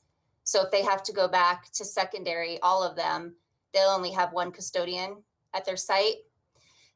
The nurse is a big piece of us being successful. We currently have a nurse in quarantine at one of our elementary schools. So the middle school nurse from Lincoln has been coming over every day. And Joe Sanchez has been wonderful about providing coverage for us. We definitely wouldn't have the coverage if all the nurses are needed at their site. So that would definitely be a challenge for all of the schools, really. I know Mike Chavez is going to talk about substitute teachers, but just an example for you guys, we had 10 substitutes that were needed at one of our elementary schools today, and nobody picked up a job. So they covered everything in-house, which impacts every other classroom. If those subs are stretched to secondary, it'll just have an impact everywhere. Definitely challenging. I just think there will be some unintended consequences as we add kids into secondary, and just being aware of what impact that might have on elementary and their sustainability to stay open as well. Thank you. Board members, Secretary Scott, you had your hand up. Yes, I did. I would like to know what does it take for anybody who's out there listening who has an interest in being a substitute or a custodian or filling any of these vacant positions? What's required? What's the process, and how do they go through it? Let's start with substitute teachers. I'm sorry.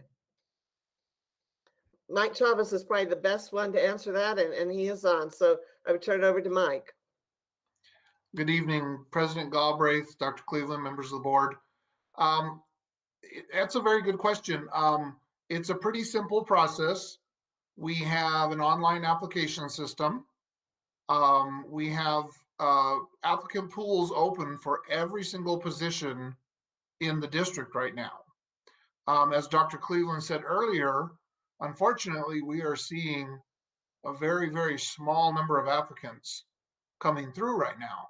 However, our application system is relatively simple, and we are always available in the HR department to assist applicants if they have questions, which we do quite often. And we have streamlined the entire application process to where you can complete an application in just a very short time. We clear those applications every single morning. So in other words, staff members in my department look at those applications and ensure that people have attached the appropriate documentation. And we make sure that those, when people are eligible to be interviewed, that they are available immediately. I hope that answers the question. Mike, it does. It does. What I was hearing from Mr. Baker was that we have the financial wherewithal to fill these positions, to hire, Yeah. and that those positions are open.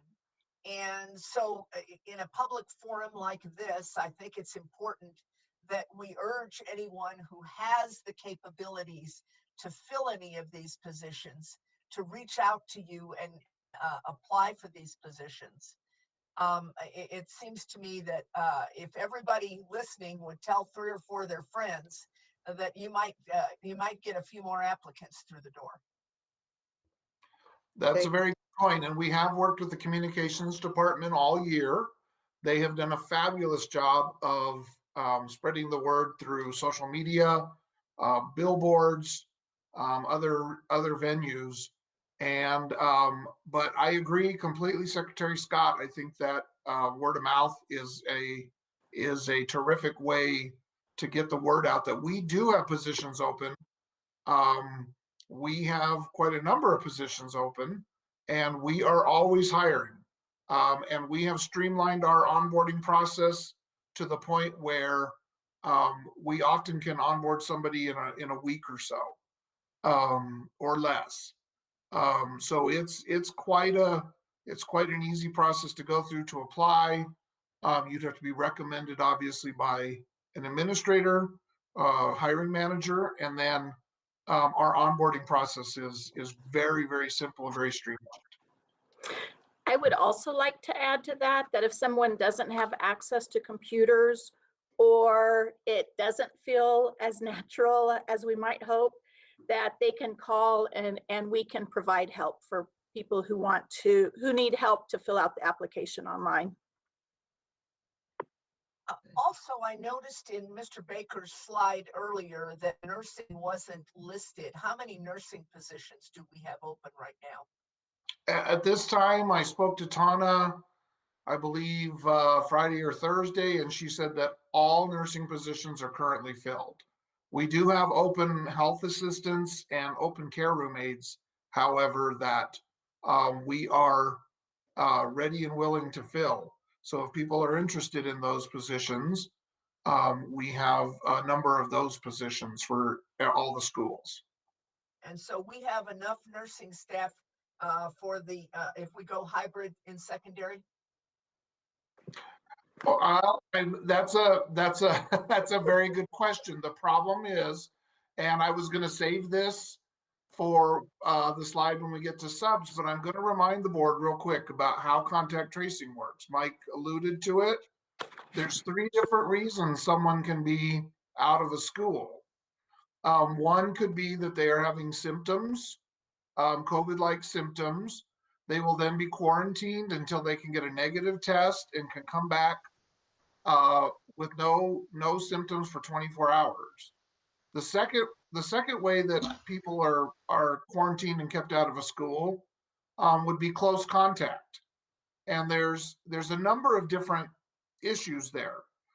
We have a number of staff who contact us and say, I was in close contact with a friend, a niece, an uncle, so on, who end up, and they are automatically quarantined for 14 days. Anyone that's in our building that's in close contact with, say, a positive student or another positive staff member will also be quarantined for 14 days. Finally, not finally, one more area of close contact is household members. And we've talked about this before. It's a very difficult situation because that employee must quarantine for the 10 days of isolation that the household member is going through, and then quarantine for 14 more days, minimum 24 days. And then finally, the reason we might have people out of the building would be if they did, if they caught the virus themselves. And we have had some staff members who've had pretty serious reactions to the virus. Those people, again, must be out for 10 days minimum and can't return until their symptoms subside. So so that question about nurses is there's two problems there. One, we have nurses who either come in close contact or get symptoms or catch COVID themselves. So that depletes our nursing staff. And we have, on many occasions, needed to pull the secondary nurses over to elementary when we're missing an elementary nurse.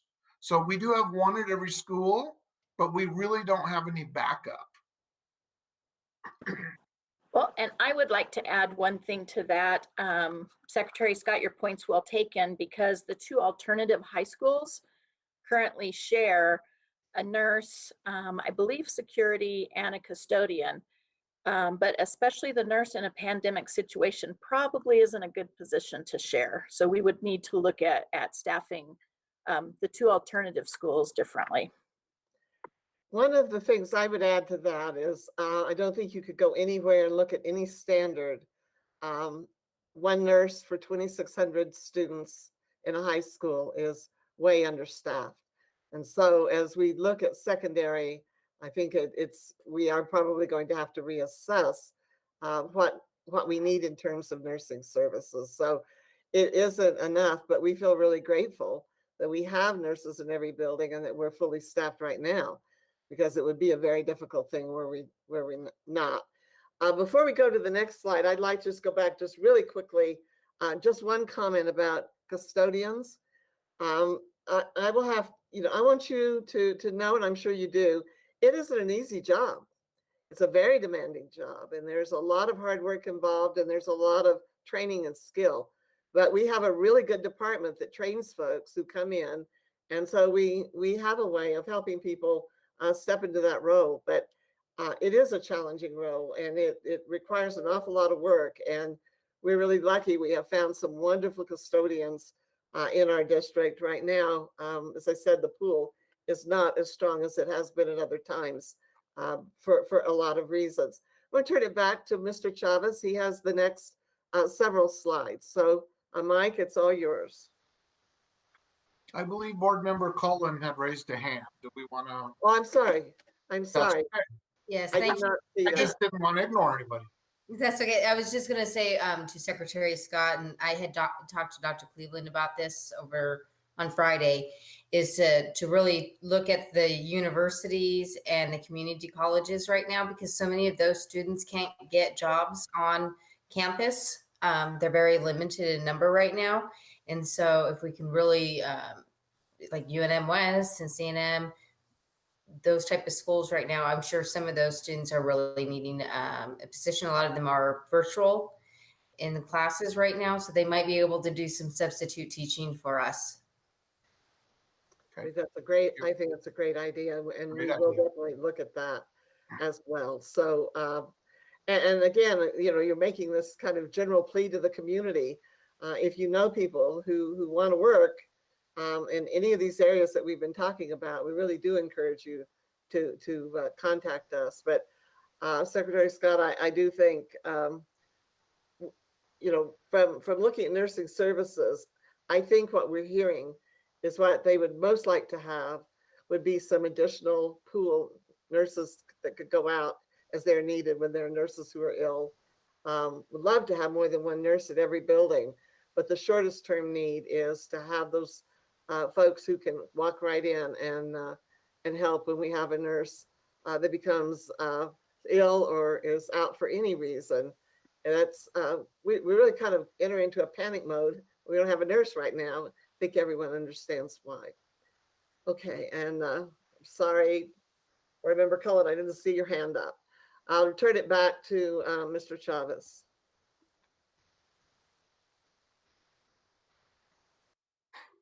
If we can go to the next slide. Thank you.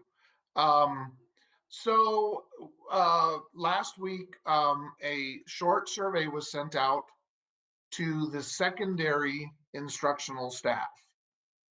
So this survey asked 3 questions.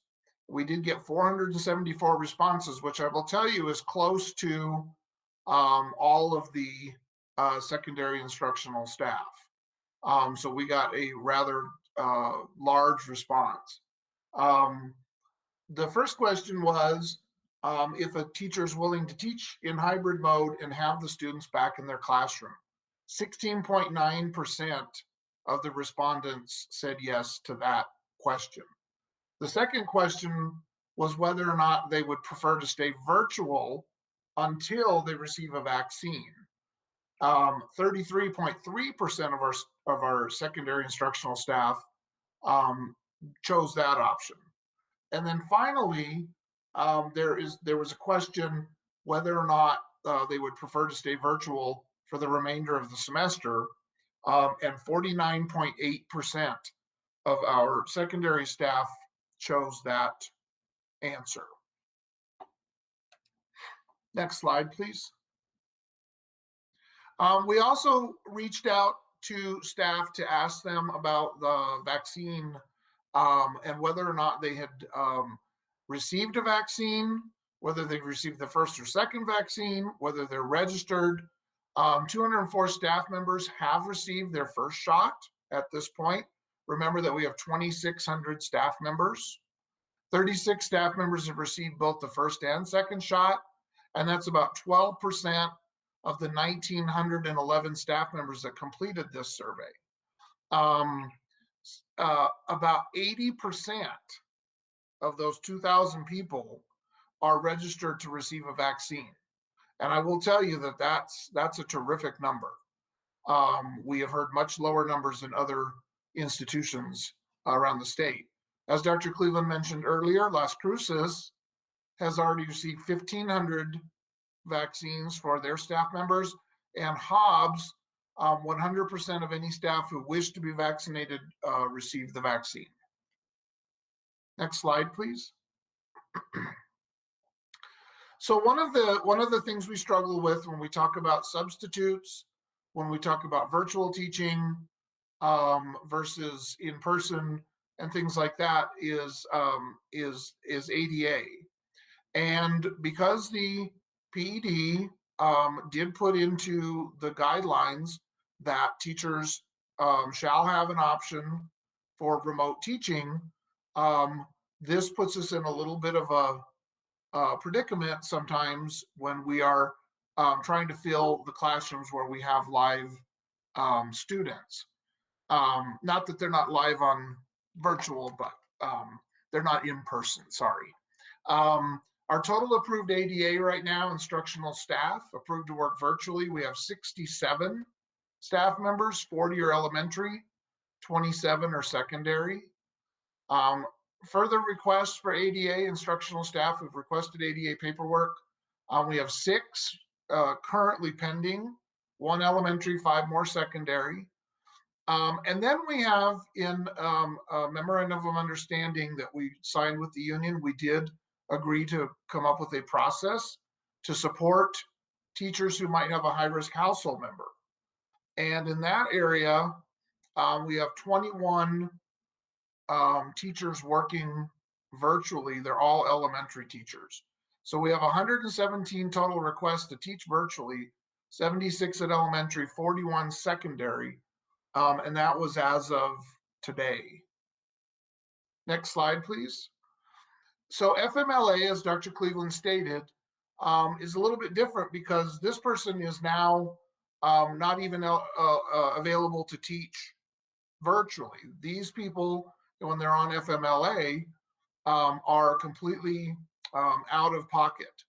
And we have 88 secondary staff members who are currently on FMLA. That's as of today. We have 114 elementary staff members on FMLA, 14 in transportation, 7 in special services, and 23 at the district office. Next slide, please. And then finally, this kind of brings us full circle back to our discussion about quarantining for various reasons. And this is where we talk about substitutes. We last year, I will tell you, we had gotten our substitute pool up to approximately 300 substitutes. Currently, we have 230 who are on the books, but we only have about 90 who have worked regularly this year, and were willing to come into the buildings. So I will give you an example. We had a gentleman yesterday whose daughter tested positive. He therefore has to quarantine because it's a household member. He is a teacher, and he will be out for 24 days. And so automatically we get a request for a sub. Because of vacancies and situations like that, we have pretty much used up the current sub pool as we're open in elementary hybrid. You can see that on Monday, we had about a 79% fill rate. That means how many subs, what percentage of the jobs that were requested were filled with substitutes. Tuesday went much higher last week. I don't know why. There must not have been very many requests. However, the rest of the week started to go downhill. 86% on Thursday and only 70% on Friday, which leaves the schools in a pretty big predicament because, so for example, the gentleman I just discussed, he is able to work remotely. He is not ill. He can remote teach into his classroom. However, there still has to be someone in the classroom to supervise the children. And many of our other subs who are experienced teachers are filling vacancies, long-term vacancies for teaching positions. Our fill rate today was only 77%. And I'll turn this back over to Dr. Cleveland.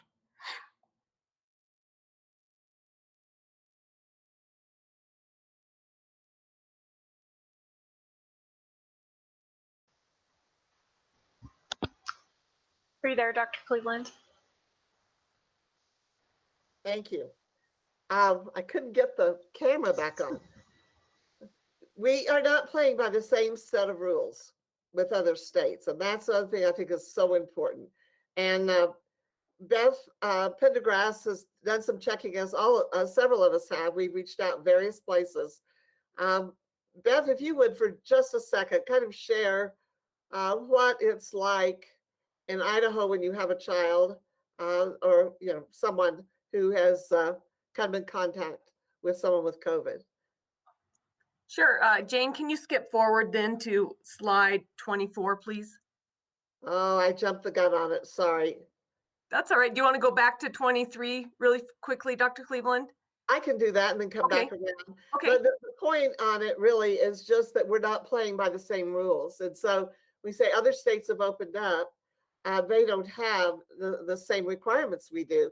And if you just been hearing from Mr. Chavez, if you have a family member, you're going to be out for a really long period of time.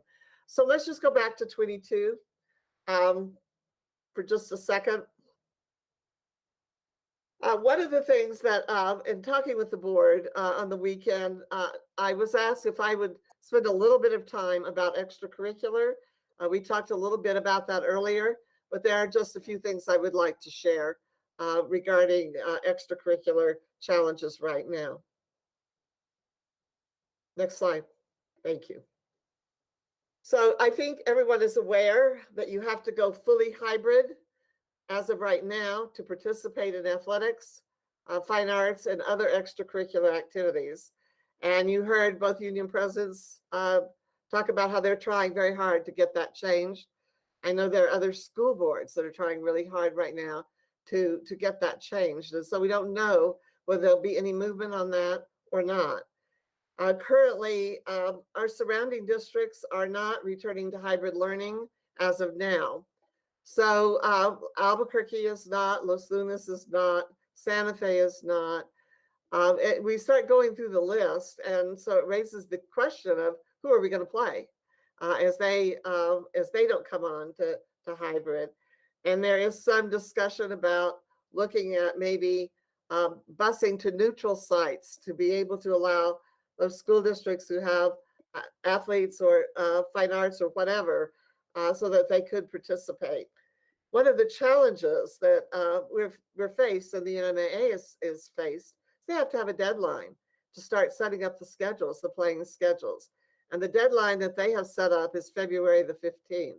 So it's a week away. And they're going to need that time to be able to actually set schedules, look for neutral sites, and determine how many districts are actually going to move into hybrid. So that's a really, really short timeline. The other is, yes, there are some districts that are going into hybrid. For example, Hobbs, I believe, and Artesia and Carlsbad. I think that Gallup is going to, so there are a few districts around the state that are looking to reopen. But one of the challenges is long trips are not really advisable during a pandemic. I think all we consistently hear, you shouldn't be traveling and you shouldn't be in closed areas with large numbers of people.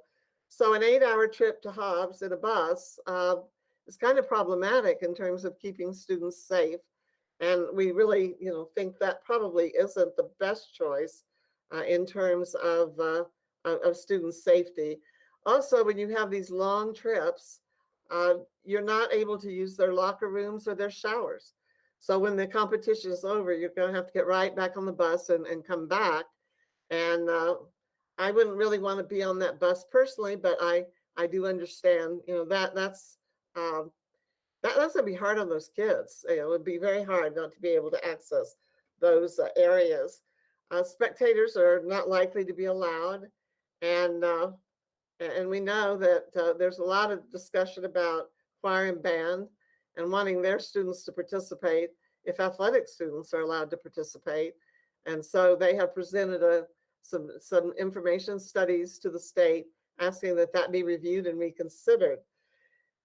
One of the really sad things out of all of this is that some of our students are not as visible and therefore are not as competitive for scholarships. And that is really one of the really bad outcomes of this, is our students are not being able to be seen as much by scouts and by university coaches and others.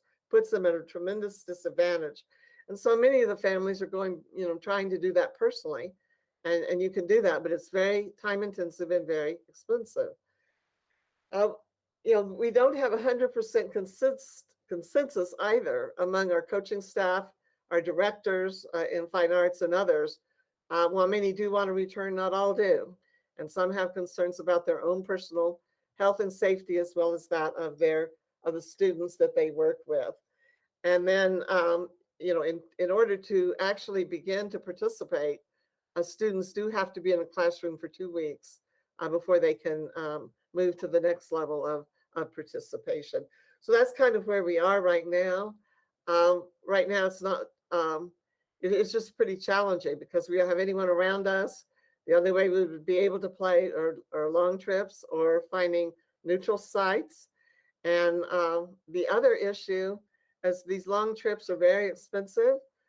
When you get about at 2 hours, for example, the primary vendor that we use will no longer use school buses. And they insist on using coaches for those longer trips because they have bathrooms in them and other things. And we have not budgeted for those trips. That's something that is not in the budget at this time, but could be reconsidered. All right. Next slide. Okay. Beth, back to you. All right. President Galbraith, members of the board, Dr. Cleveland, Beth Pendergrass, Chief Communication, Strategy and Engagement Officer. One thing that we're very cognizant of when we're looking at all of the information and the data is the frustration our parents feel. We know that 60% of our families want their kiddos back in school.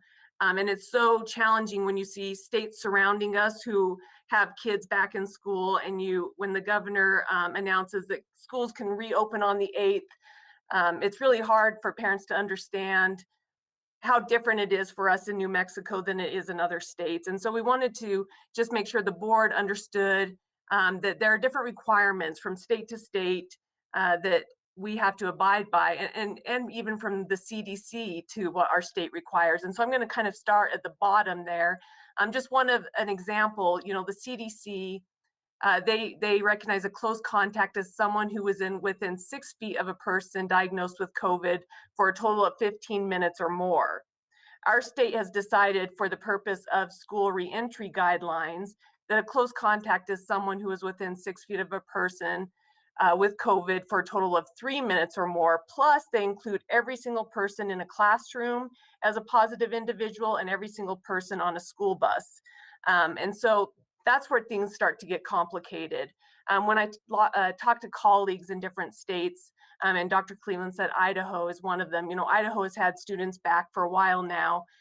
Contact tracing in Idaho is essentially someone who was within 6 feet of another individual for 3 minutes or less without a mask. And that's it. Essentially, if the kids have their masks on and they're following the rules, they're not quarantining those kids or considering them close contacts. It's really if the kid didn't have the mask on. And so when we start to talk about contact tracing and quarantines, and you heard us in the last presentation at the last board meeting talk a lot about the yo-yo effect. And that's where this really comes into play, because as we talk about a student who has been diagnosed with COVID, and let's take the high school, for example, where they're going from class to class, it's not just recognizing that student and those who are around that student without a mask on. It's that student plus every single class that that student was in, plus anyone else that student came into contact with, and the multiple teachers. And so what we're doing with every single close contact is sending them home now for 2 weeks virtually. And so that's where we talk about that yo-yo effect. And so kids get back to school, and then all of a sudden we're sending them home for 2 weeks because one kid was positive with COVID. And that's based on the requirements that we have, which is so different from what we see in other states. And so Texas is much more open than we are Idaho. Other states have less stringent restrictions than we have. Next slide, please, Jane. So I wanted to also talk about our positive case numbers, particularly at the secondary level. So last week, we had 23 positive COVID cases at the secondary level. Now, if you look at our website, you're not going to see all those numbers because some of those were virtual students, and virtual students who weren't on campus at all are not included currently on our website. However, I wanted to include them because once we come back, those cases will be cases that we're dealing with on the secondary level. 4 of those cases were rapid responses, which, you know, if you get 4 at one school over a 2-week period, then you have to close that school for 2 weeks. So 2 of those rapid responses were at Cleveland, 2 of them were at Rancho High School, which places both those schools on the watch list. And the reason those were rapid responses is those were athletes that were on campus, and so they're considered to have been contagious or infectious at the time that they were on campus. In addition, we got a 3rd Cleveland High School case this evening that's also a rapid response. So that would be 3 for Cleveland. If they had 1 more this week, then we'd be closing that school for 2 weeks, which would push the start past the 22nd, which is the recommendation if we were to go into the hybrid model. So it's just important that you recognize and understand how those requirements work, and they get very confusing. I know that, but we are very expert at it. We've been doing it well at the elementary level. It's just a little different when you get into the secondary level and you consider multiple classes and multiple teachers. I'm going to give it over to Renee. All righty, I'm going to start off just with some information. And I wish that I could tell you that this information was going to cause the heavens to open and the angels to sing and the right answer to just come to each of us. But if you've been staying up to date, it's just going to be probably something that you already know. But we felt that it was important to put the information in here that has links to studies if you want to look at it. Next slide, Jane. So the first one is just information. CDC director says that there will be guidance on reopening schools coming out this week. We'll see if that makes a difference in what we currently have. I know you probably remember with the elementaries, they received some additional guidance right before they opened, and it cost, we had to push it a little bit. I don't know what this information would be like, but hopefully they'll be sending some interesting information out this week. Next slide, Jane. This slide, so this next set of slides, it's information from the World Health Organization. And this basically kind of confirms what we've already learned from from elementary. Most infections are acquired at home. We don't really see that spread within the schools. Their studies do show that you tend to see more outbreaks at the secondary level. And I don't know if that's just because, I mean, I don't know, I hate to try to figure out why, but more movement, more classes, that kind of thing, more students. Children less than 10 seem to be less susceptible as well as less infectious. Social distancing measures are more effective than closing schools when it comes to reducing community spread. So that's kind of what these studies say. Next slide, Jane. In this group of studies, you find out that you see more infections in teens than in younger students. Older children seem to be more susceptible to the infections, as well as being better transmitters, and better is kind of my word, so they can transmit it a little bit better. Slide 30, or next slide, please. These studies, data is limited, but when looking at susceptibility, the chances, and susceptibility is basically the chances of becoming infected, increases with age. So it's just kind of saying the same thing over and over. Younger children aren't quite as susceptible, and the older you get, the more susceptible you seem to be. Next slide, Jane. Infectivity. So this is the chances of you giving it to someone else. Once again, if you're less than 10, you tend to be less contagious, and the older you get, the more, for some reason, you're more contagious. The next slide, please. And I know this is fast. It's just, like I said, it's information that we probably all know. And this slide, school closures can affect children in many ways. We all know that being away from school affects a child's ability to learn. It disrupts important things like meals, mental health support, immunizations, as well as increasing additional risks. And we all know that school closure affects the ability of parents to work. And so that's basically what these studies, what it all kind of boils down to. Next slide, Jane. So the plans. We're going to present you with 4 options. Hey, Renee, I Yes. don't want to interrupt you. Do you mind if we take just a 5-minute break I would before we love get that. into our okay. This is a great stopping place. Okay, so we'll take a 5-minute break. If everyone could just take note of the time for when to get back, and we'll be back in 5 minutes. Thank you.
Okay, about one more minute or maybe 30 seconds.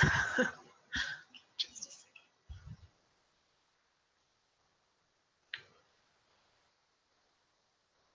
Thank you for your request of a break.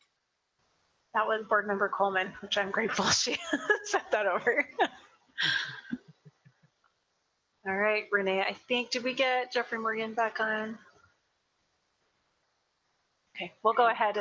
It's time, so go ahead, Renee. Thank you so Okay. much, Renee. Sorry. Oh, no, thank you. I appreciate it. Okay, so we're gonna present 4 different plans.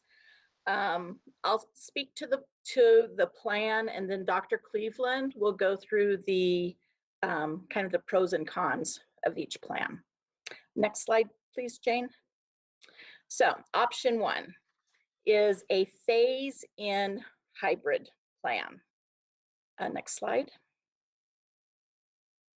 So when we talk about the hybrid plans, what we have in mind is an A-B schedule. So students with the last name A through L will be in group A, M through Z would be in group B. This matches with elementary, so hopefully we keep families on the same schedules.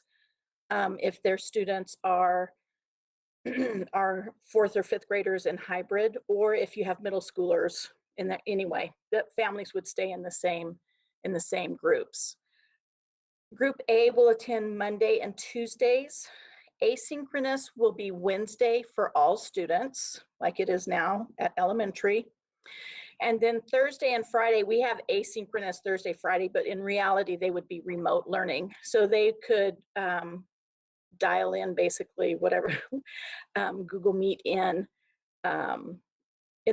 with the other half of their class. So group B would attend Thursday, Friday, with their remote being Monday, Tuesday, and asynchronous on Wednesday. Middle school will continue to use Edgenuity. So Edgenuity will continue throughout the year. I know that there's been a lot of question on that. Once we start in August, we'll go back to the other curriculum, but Edgenuity will continue through the end of this school year. If you notice, I have in-person learning days will be 8:15 to 12:15, so it's a shortened day. The reason that we looked at doing this is because of lunches.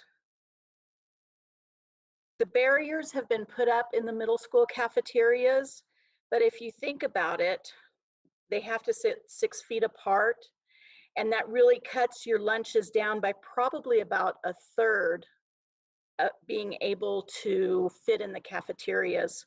We had figuring out lunches was probably one of the most difficult challenges we had to overcome at secondary. So we worked with transportation. They were very willing to work with us, and we would be able to run this shortened schedule and then do a grab and go lunch so students can take their lunches with them. At the high school, we're looking at the same kind of schedule, the AB schedule, with Wednesday being asynchronous.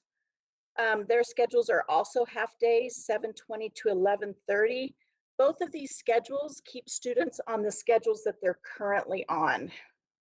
So we would also look at, on Mondays, it would be a 1-3-5-7 at the high school, 1-3-5 at middle school, 2-4-6 on Tuesdays. So the reason that we felt like that was a good idea is because there's fewer transitions. So you're not doing all 6 or all 7 classes every day. So you have fewer transitions. Small groups, which are the groups that are currently going to school at secondary, will remain with their current schedule. So those students will continue attending all day. So that is the hybrid plan. You were good, Jane, go ahead and switch. The phase-in part of it for middle school, we feel for all levels, we would want teachers to come in on the 16th so they have time to work in their buildings. on the 22nd, which would be our target date, should you guys decide on this plan. We felt like it was important at middle school for grade 6 to come in first. They have never been in the buildings. Grade 6 have never had to rotate through classes. They're coming from elementary where they just were in one class. So we felt it was important for them to really come in and experience middle school. And so we've picked them for the first grade to phase in. And we thought, depending on how that works, we would look at the grade 7 and 8. At high school, you know, we talked a lot about whether it should be grade 9 or grade 12. Seniors, I think, are important. At this point, we're looking, you know, after this, we don't have any more years to help them. And so we really need to try to get them through. So we felt like it was important to get grade 12 in. And then we would look at grade 9. Once again, they've never been in the building, and then go to 10 and 11. Next slide, please, Jane. We were looking at the number of days that if we started on the 22nd, the number of days that these students would be in person. Grade 6 is 26 days, and grade 12 is 20 because they get out a little bit earlier, which was another reason to have them come in first. And then next will be the pros and cons. Dr. Cleveland. Okay, here we go. I just want to say, you know, as we look at these 4 options, these are basically the options that the state has put out, except for the phase-in. And the phase-in, a lot of districts are doing it. That's the approach they're taking. It was not one of the state models. As we look at the various models, we will give you 2 that we think are probably easier to implement, and we have 2 that we think would be very difficult to implement.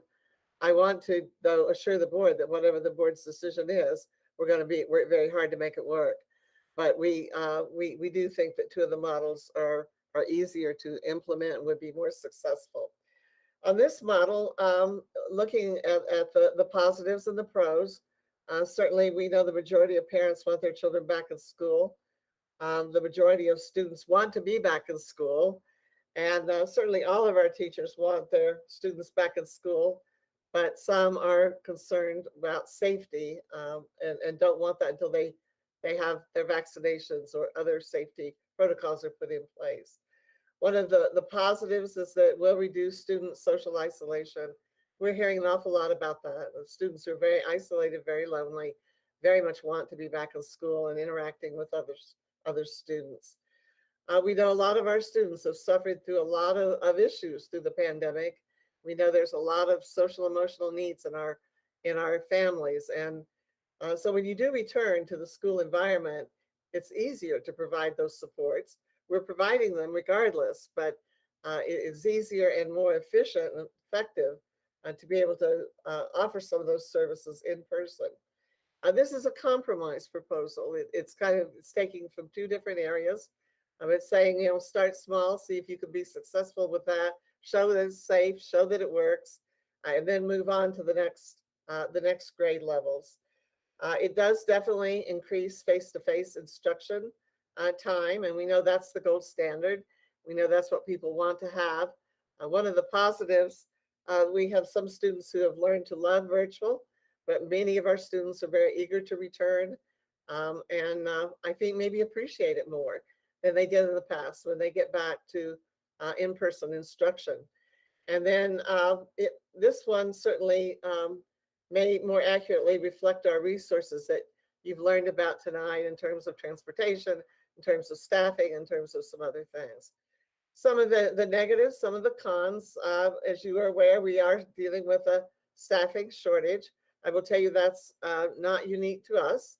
It's other districts are dealing with that. It was a key factor in the Las Cruces board, Albuquerque board, the conversations they were having about where their districts were going. I think you have heard from the union president and our own local union president about staff comfort levels and concerns. One of the other that has been mentioned, so I won't belabor that, but contact tracing, quarantines. One of the things that we think is not going to be extremely productive is this yo-yo back and forth. You're this and then you're that. That's very disruptive in terms of planning for instruction, but it's equally disruptive to families who have to worry about that back and forth. It's less of an impact on high school, still a pretty big impact on middle school, where parents still look at having a supervision for a lot of their middle school age students. We mentioned this before. This will remove some of the supports from the elementary that are there now that are assisting with the program. It will not get us back to the return of extracurricular unless we can get the state to move on that. We've been told if there is any movement, and we're not sure there's going to be any movement, the phase-in will probably be the only possibility. So, in that case, if there was some movement, we would be in good position to take advantage of that. You've already heard about the additional custodial contract costs. Also, one of the negatives, it's not a lot of days for a lot of, it's a really limited number of days for a lot of changes, and really have to see if you think those changes are worth it or not worth it. And then, as Beth mentioned, the data does suggest that there will be more closings due to rapid responses at the secondary level than there's been at the elementary. Okay. And back to Renee. I believe. All right, the next option, option 2, excuse me. Which is also recommended, is basically to continue as we are. So remote with those groups of the small groups for students with disabilities. Next slide. And then it goes right back to Dr. Cleveland. That was a short one from me. We didn't really, there aren't many changes, obviously, in terms of instruction. Again, the positives, you hear this, a lot of the staff still have a lot of concern, no plan for vaccines, no, a very small percentage of our staff are vaccinated when compared to most other communities. And you've seen that in terms of the whole county. We have one of the lowest rates of vaccination, which really raises a lot of questions, I think, for us as a county. There's certainly the consistency. And I will just share what we're hearing back from principals, particularly high school principals. The changes that we put in place at the semester appear to be better, working better than what we had the first semester. That's not to say it's the gold standard, and it's not to say that's where we want to go at all, but it is working better, that the adjustments have been more effective. And they're kind of getting used to it, and now we would be changing it again. It would give us some time to keep working with the state, hopefully to get our staff vaccinated. Staffing needs would not need to be a concern. So we're making it right now. It's working fairly well. It's not working perfectly now. You see today, we only had 77% of the requests for a sub filled, and the other third had to do without. So what happens when you have to do without? You pull anybody in your building or go wherever you can to get someone to take that classroom on short notice, and they have to cover within the building or in some other ways. And so that's not a really good situation for the schools. It would not disrupt the support to the elementary level that we've talked about, which we really have a successful elementary program, and we sure want to maintain it. It has really worked extremely well. Many other districts have copied it. Many others have come to visit. The public ed department feedback has been that it's working very, very well. And then we have put a huge investment in technology, and we're in a pretty good shape right now with most students having, vast majority of students having connectivity. We still have a few isolated challenges there, but we do have, we've had a lot of success, and I just want to really praise our IT staff. They have worked so hard to improve that connectivity. And, you know, in the short term, we've got this situation. In the long term, it's going to be such a plus for our district in the years ahead. So it's one of those things we invested in. Isn't short term, and we have to do it. We have to pay it for now, and then when the pandemic is over, well, that's kind of a loss. This doesn't fit that category. This is something that will be useful for us for years to come. Obviously, the cons, the majority of our parents want their children back at school, and the majority of students want to be back at school, and that does not accomplish this. And most of our teachers want to have their students back at school, but they would like to have their vaccinations first.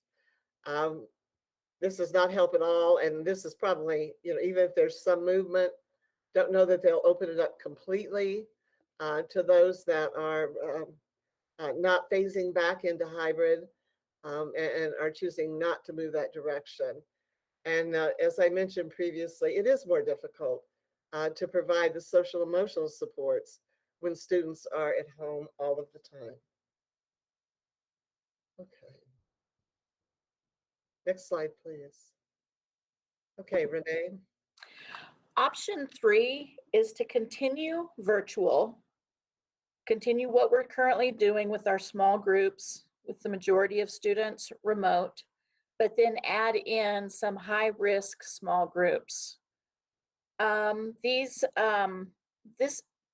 We wrote a proposal when the PED first started talking about maybe bringing in some more small groups last semester.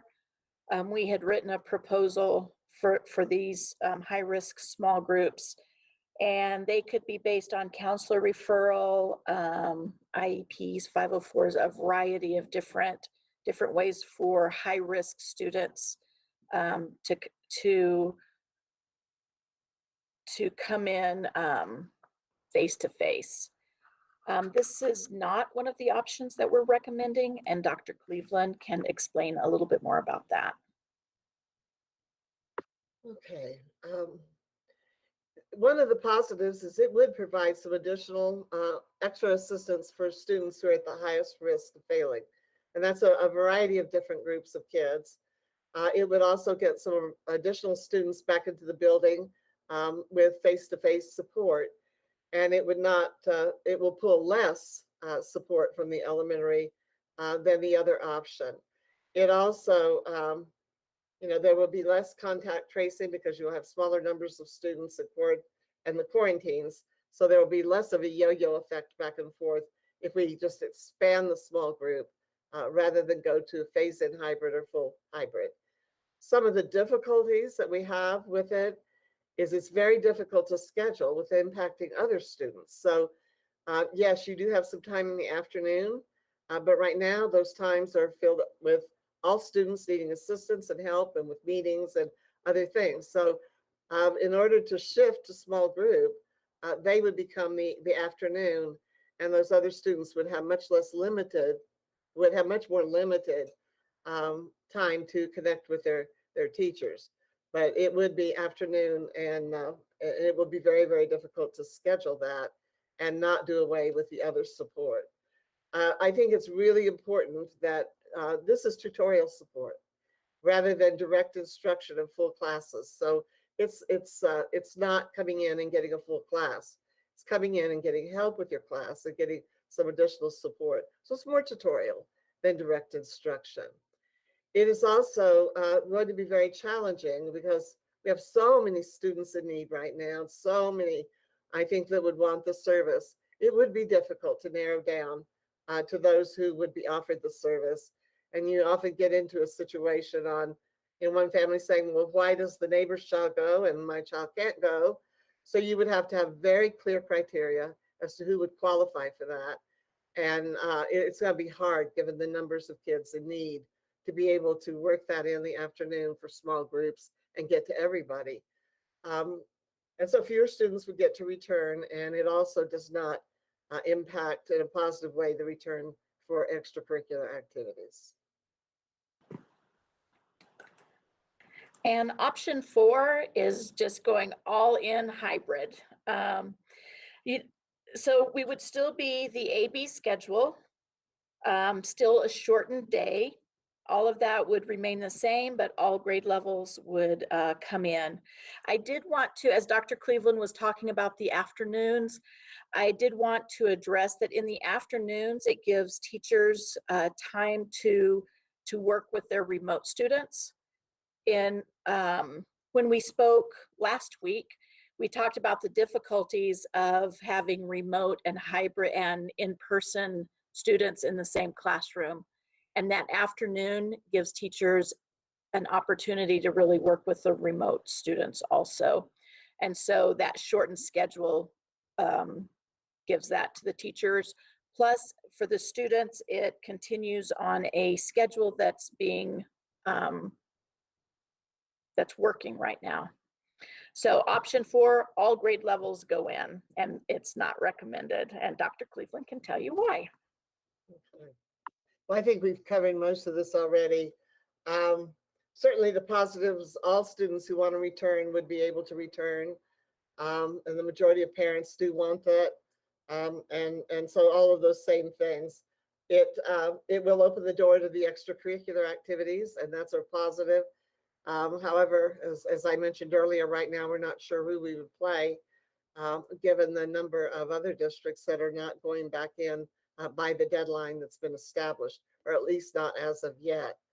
One of the really great positive things was it will allow for more interaction among students themselves and reduce that social isolation for students. And certainly it will help for students who want to move back into extracurricular if we have students, if we have other districts where we have teams to play. And right now that doesn't look particularly promising. What does look as a possibility would be traveling to neutral sites, no home games, no, none of the things that we associate with that kind of activity. You are already aware, we will struggle to staff with all students back, and have a lot of staff that are very uncomfortable about moving that direction. We get everyone back. We're going to have a lot of contact tracing. We're going to have a lot of quarantines. I believe we're going to have some schools closed, and we're going to have that back and forth. That's what the data is showing in other states and other places. Renee mentioned this, and I would just reinforce it. If people have the image that they're going to go back to school and it's going to look like school did before the pandemic, that's not the case. What will happen is the teacher will be in there and students will have their technology. The teacher will spend part of the time teaching direct instruction to those students, and then we'll also then have to stop that and then kind of turn and work with the other students that are virtual. And so there'll be kind of a back and forth. And we talked about this this situation in elementary, and we have some staff that are really skilled at doing that, and they're working back and forth between the two groups, and they have had some real success with it. It's a little more difficult at the secondary level because the elementary folks are dealing with those same 25 children all day long. So there's 25 they're individualizing for. There's flexibility within that school day for them to make adjustments in their schedule to accommodate some of those things. Secondary, you've got your class periods, and those class periods are very firm. So you've got that 1 hour, and you're not looking at 25, you're looking at 150 to 170 to be able to individualize for. So it's a greater challenge. That's not to say it can't be done, and some of our teachers would do a very good job, but I think we just want to be sure that everyone understands this is going to look like school before the pandemic, where you walk in and all the kids are there, the teachers at the front, and most of the lesson is direct instruction back and forth. Not going to necessarily have that same type of the delivery of instruction, because that teacher is having to plan both in class, teaching and learning, and working with the students at home at the same time. So it is a challenging thing, especially given the number of classes and the number of students that secondary educators do see every day. That being said, some of our elementary teachers have done a wonderful job with it, and I think there's a lot of things we've learned from that can be applied at the secondary level as well. There will definitely be an increased need for substitute teachers. We'll have more back in the building, And what you have right now, it's kind of an interesting thing, but for so many of our teachers, because we're short on subs, and because they know that and the challenges facing that, the teacher doesn't feel well. They may not, they may just teach from home. They just, say, okay, I can make it through this. I don't feel well, but I'm home and I didn't have to travel and go to work. And so many of our teachers just cover when they shouldn't have to, that they cover their classes themselves. When we go back into full hybrid, they won't come in. They will be at home and they will stay home because they're not feeling well. And those classes will need to be picked up by substitute teacher. And I'm not quite sure where they're going to come from. But we might have to look at some different things, like having some people in the building. Again, you have to find them that would meet with that class while the teacher's home, and the teacher might be able to still continue to teach, but you have to have a monitor in that classroom. And that's one way some districts are dealing with that. There will definitely be increased custodial costs for contractors. We will definitely have to bring in a good number of contractors and to help with the cleaning of the building. As Mike Baker said, our folks will take on more of the role of the disinfecting, and they will take on more of the role of the cleaning. There will be some additional costs related to that when students do come back. And this is an interesting thing. I thought that it was interesting the state was saying that these students are older, and therefore social distancing requirements should be easier to implement. And I thought you not taught middle school or high school, because yes, intellectually students know that and they certainly understand it, but also many of those decisions they make, and we all know that they like to socialize and they like to be close to their friends. And so I'm not so sure that we will see social distancing adhered to at a greater level at the secondary level than we have at the elementary. And as I mentioned, we do have so a limited number of days to the end of the year, and we're pretty sure we will see more frequent closings due to rapid response. So there's some pluses with this. There's some negatives, some things to think about. I just want to reiterate just very quickly that we will work hard to do whatever the board decides to do. Work very hard to make that happen and make that a reality, and everyone is committed to that. But we also think we need to be really honest with you in terms of where those challenges are. And I remember, a couple of years ago, we had so many challenges with transportation. We didn't have enough drivers, and we weren't able to pick up and deliver on time. And we had a lot of issues with regards to that. So we want to be sure that you're aware of those issues related to substitutes and those other things, as you know, that it will be a little messier than it is in a normal school year because of some of those factors. Okay, now we'll turn it over to Beth. All right, President Galbraith, members of the board, Dr. Cleveland, again, Beth Pendergrass, Chief Communications Strategy and Engagement Officer. This is really our last slide with this presentation, and really this is kind of a plea to our community. We've really presented you with the pros and the cons, and a lot of those challenges that come with in-person learning. And I think you've heard us say that we're willing to do it. But something that's fortunate about Rio Rancho is that we've never done it alone. We've always had the support of our community, of our families, of our staff members. And in this case, we're going to need everyone to step up if we move forward with in-person learning.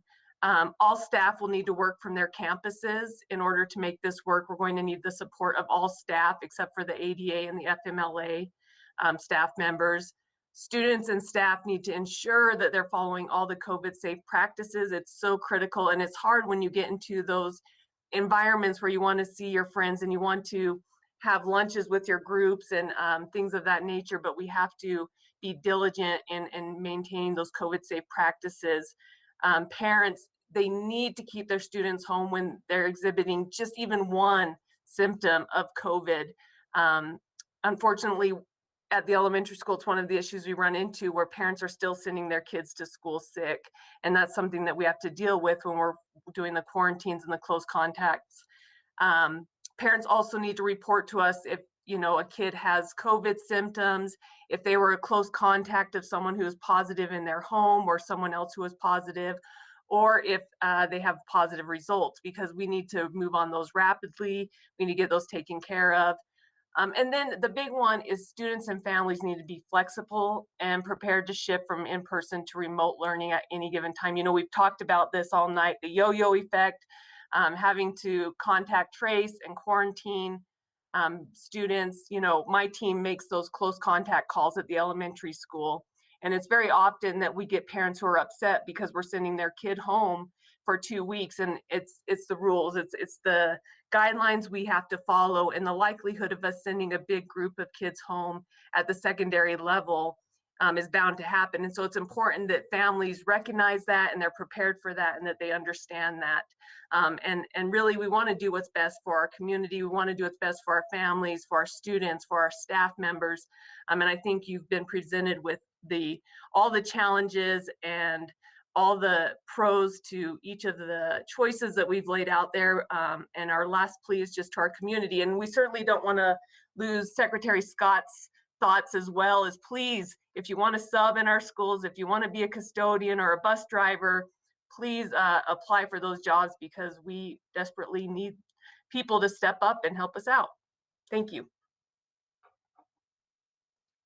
We'll turn it back to President Galbraith.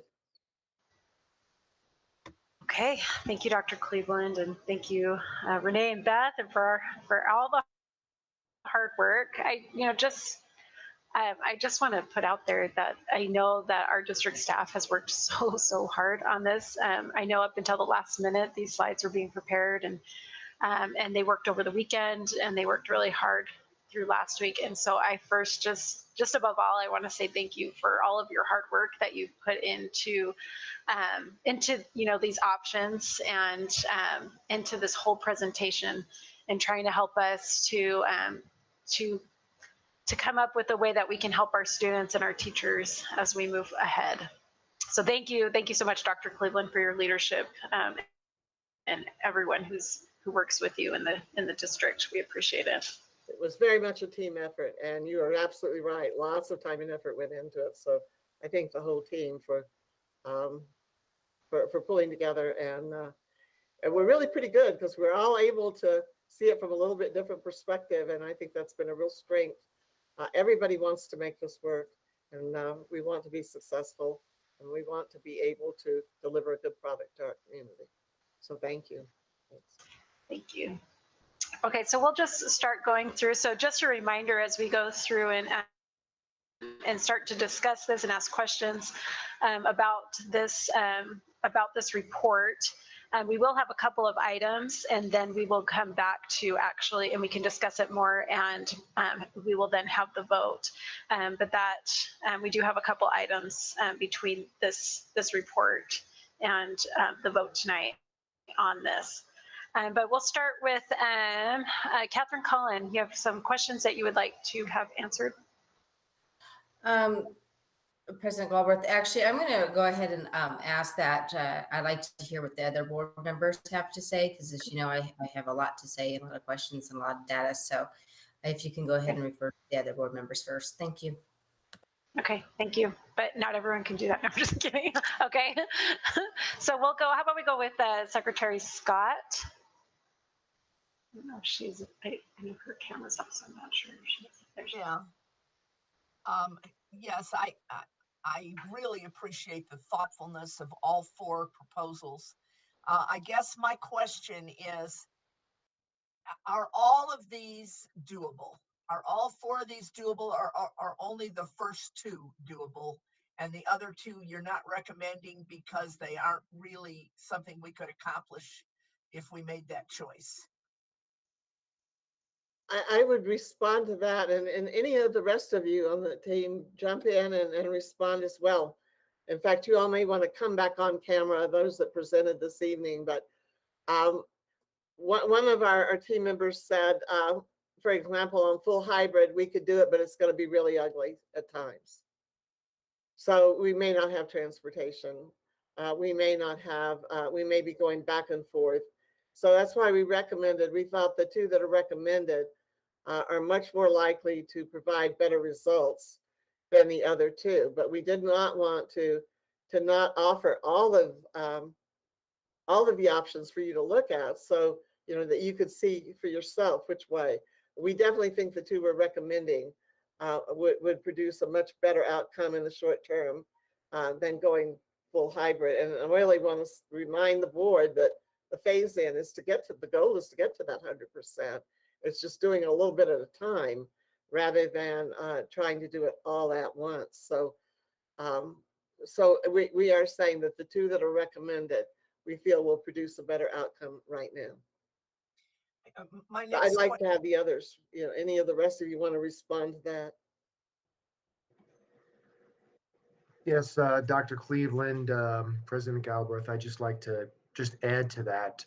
And so I think that the four options are doable, but when you balance the costs versus the benefits of the program, the difficulty with option 3 and option 4 is that we believe that the costs or the consequences for providing that service in the manner that the state has outlined, we believe that the costs and the consequences outwork the effort putting in.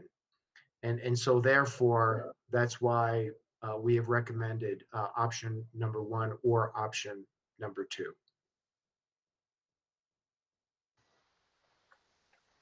Anyone else want to chime in before we?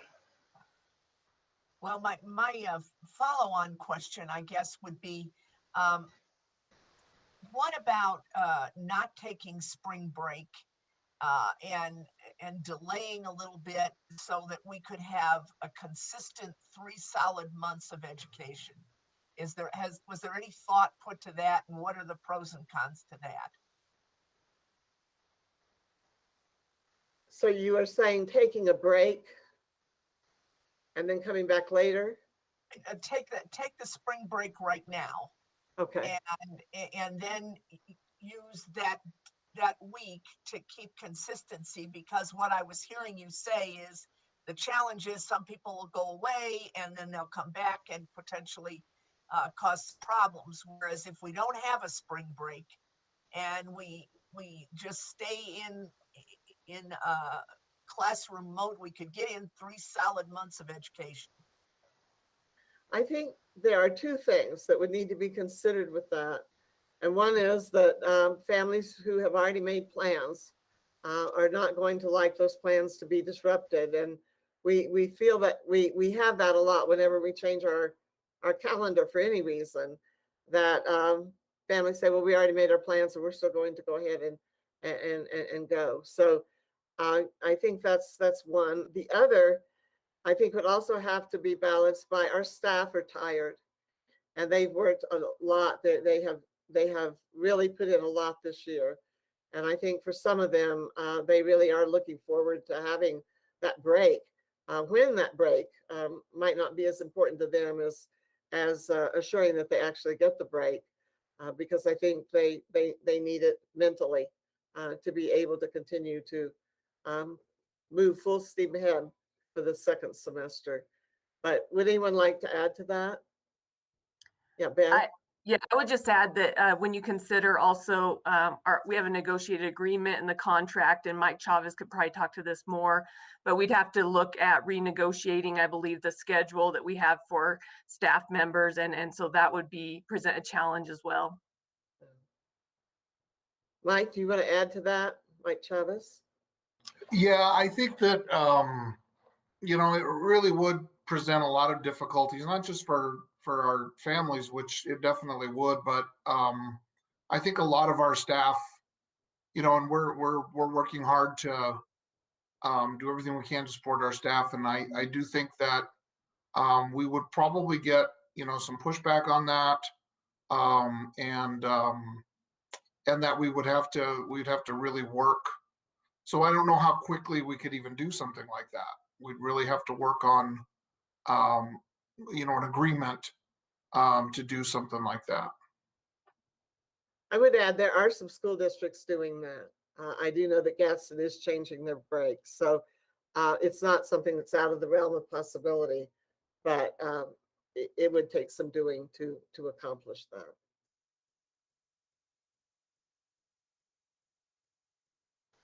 That's all the questions I have at this time. Okay, thank you, Secretary Scott. Two, just a quick thing, just because I teach, I'm already kind of like concerned when I look at the calendar as a teacher when there's like May has not really anything off. Like Dr. Cleveland spoke a little bit about that those teachers needing a break, and it's true. You kind of like plan those. It's like, okay, this is my mental break for a moment when you have those. So I would be too kind of concerned moving those all. Moving that up and then not having that in the middle somewhere where you have just some of those little breaks here and there throughout the semester. It's just a thought. Okay, we'll go to, I'm just going through your pictures on my screen, how they appear. So Vice President Morgan. Well, I just want to thank the guys for all the work that's been done to put this together. And I really appreciate the recommendations. That kind of put it to a situation where we could help make our decision, I should say.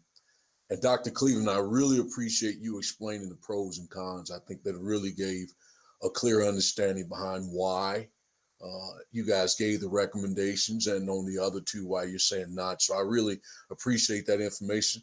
And Board Member Scott, I appreciate that question you asked, why they provided all the information. I like the fact that you asked, were they doable with two that they said non-recommendation. So again, I just appreciate all the information. Don't have any questions. I think you guys did a very good job explaining all of the recommendations and why the other two shouldn't be recommended. So thanks, I appreciate it. Thank you, Vice President Morgan. Board Member Wynn Coleman. Thank you. I whittled down my questions from 17 to 7. So, I did want to just say that in regard to Secretary Scott's question about spring break, I think the one thing to take into account is that our elementary teachers have been in person, and so that's something that we'd really need to also kind of take into account, that impact. So that was just something that came to mind. I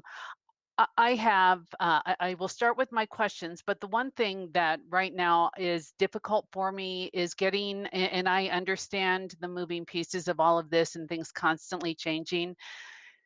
The timing of us getting these options didn't allow for a lot of really any time to look at and to compare, maybe to generate the questions that I would have hoped for. So I am in some ways a little uncomfortable with this decision tonight, with it being difficult anyway, but not getting the options until the time that we did. So that being said, I'm going to go ahead and ask my questions. The first being, when it comes to the maintenance or cleaning crews, whatever we do, if we bring back even the students, say 12th grade or seniors, as compared to the all-in, is there going to be that much of a difference in what they're needing to clean based on guidelines? We have talked a little bit about, Mike's probably the better one to respond to that. I'll let him do that. We talked about whether we could isolate students in certain parts of the building where we would not have to clean the whole building. For example, at Rio Rancho High, we had the old 9th grade academy. And so, but that breaks down when you start getting into electives, and electives are in all different parts of the campus. But Mike, you're the better one to respond to that. So I'll turn it over to Mike Baker. Yes, President Galbraith, Dr. Cleveland, members of the board, Ms. Coleman. So whatever option the board selects, we will be able to provide cleaning and disinfecting. However, in the full hybrid model, that will take the full force of our contractors in order to augment our current staff. It will also likely cause us to change schedules, which we really don't want to do in regard to our janitorial staff. So the more people, obviously, the more people in the building, it's just going to take more of an effort to clean and to disinfect. The phase-in allows us to ramp up our contractors and to slowly change schedules. So for us, it's essentially much more doable. Hope I Let me answered ask that. you, when you start changing custodial schedules, is when you often start losing them, because they may have second jobs or they may have other family responsibilities. And so it's been our experience over the years is when you start messing with those schedules and changing them from night to day or whatever, that's the time we often lose a lot of them, and they choose to go somewhere else. I'm sorry, Mike. I thought you were Yeah. done.